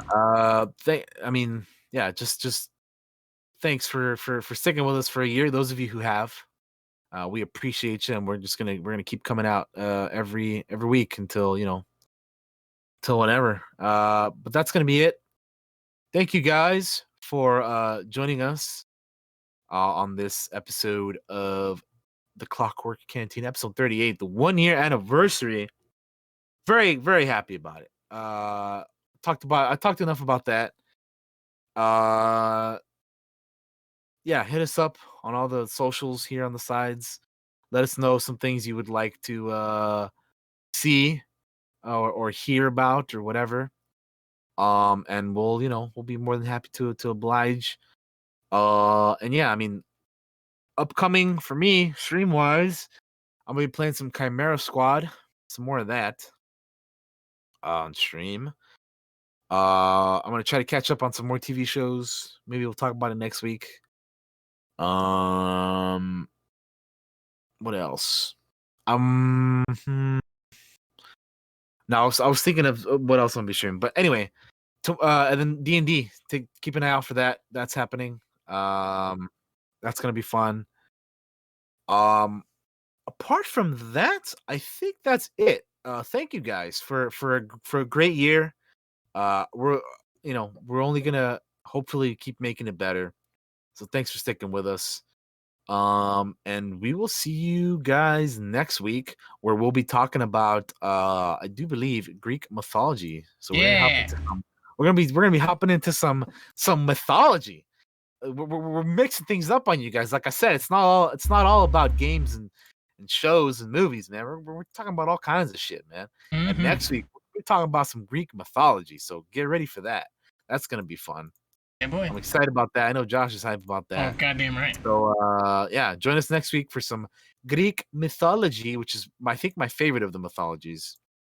There's a lot of good ones out there, but I do like the Greek mythology. Anyway, have a great week, everybody. Peace out. Thanks for watching. Bye-bye. Bye-bye. Bye-bye. Bye-bye. Bye-bye. Hi, guys. Wow, 1 year. Thanks, everybody, that's been with us from the beginning. Thank you if you're a new viewer. Thank you for just being here and showing up and giving support every week. I love you guys very much and appreciate you being here. I know some things have been rough this year, but know we love you and care about you and want you to see it in the things you do and want you to find your happiness and speak your truth to everybody out there. Coming up, we have D&D tomorrow. It is part 3 of the season 2 finale, which is crazy. I did not expect it to go on this long. Our guest will be back with us. The person that taught me everything I know about D&D is currently our guest on Frozen Decimations. That'll be tomorrow at 6 p.m. Eastern Time here on twitch.tv/Josh02. You can get all the links over there in the corner. This has been a crazy episode, a crazy good episode, I mean to say, because it was a lot of fun talking about Cantina and how it came to be and where we want it to go and how far it's come, because it's come a lot. So I can't express my love enough for it and for you guys to be. Coming up, still furloughed from work, so keep an eye out. There may be random streams here and there. Terraria just patched, so we might be playing that at some point. That might show up on stream. We'll see. I think the last time I tried to stream Terraria, it got carried away. Well, like my internet wasn't doing good, so it was being really shitty. But maybe this time that won't happen. Hey. Oh, if you like Star Wars and you like D&D, tomorrow, there will be a new episode of the Wave Squad over on the Twitch, over on YouTube, Blind Wave. The Blind Waves channel. Go check them out. Go Google them if you want to see me DM a game where you can see my face on it as I make stupid voices and see those guys run through as a squad of clone troopers going through this separatist ship, which was a lot of fun. That's still kind of ongoing. Go check that out if that's something you're interested in. A new episode of that will drop tomorrow. Episode 1's already up there. And if you're a Patreon, there should be an early access for episode 3. Other than that, that's all I got to say, man. That's gonna do it. Love you. Take care of each other, and that's gonna do it all for us here at the Cantina. Until next time, love you. Peace out, everybody.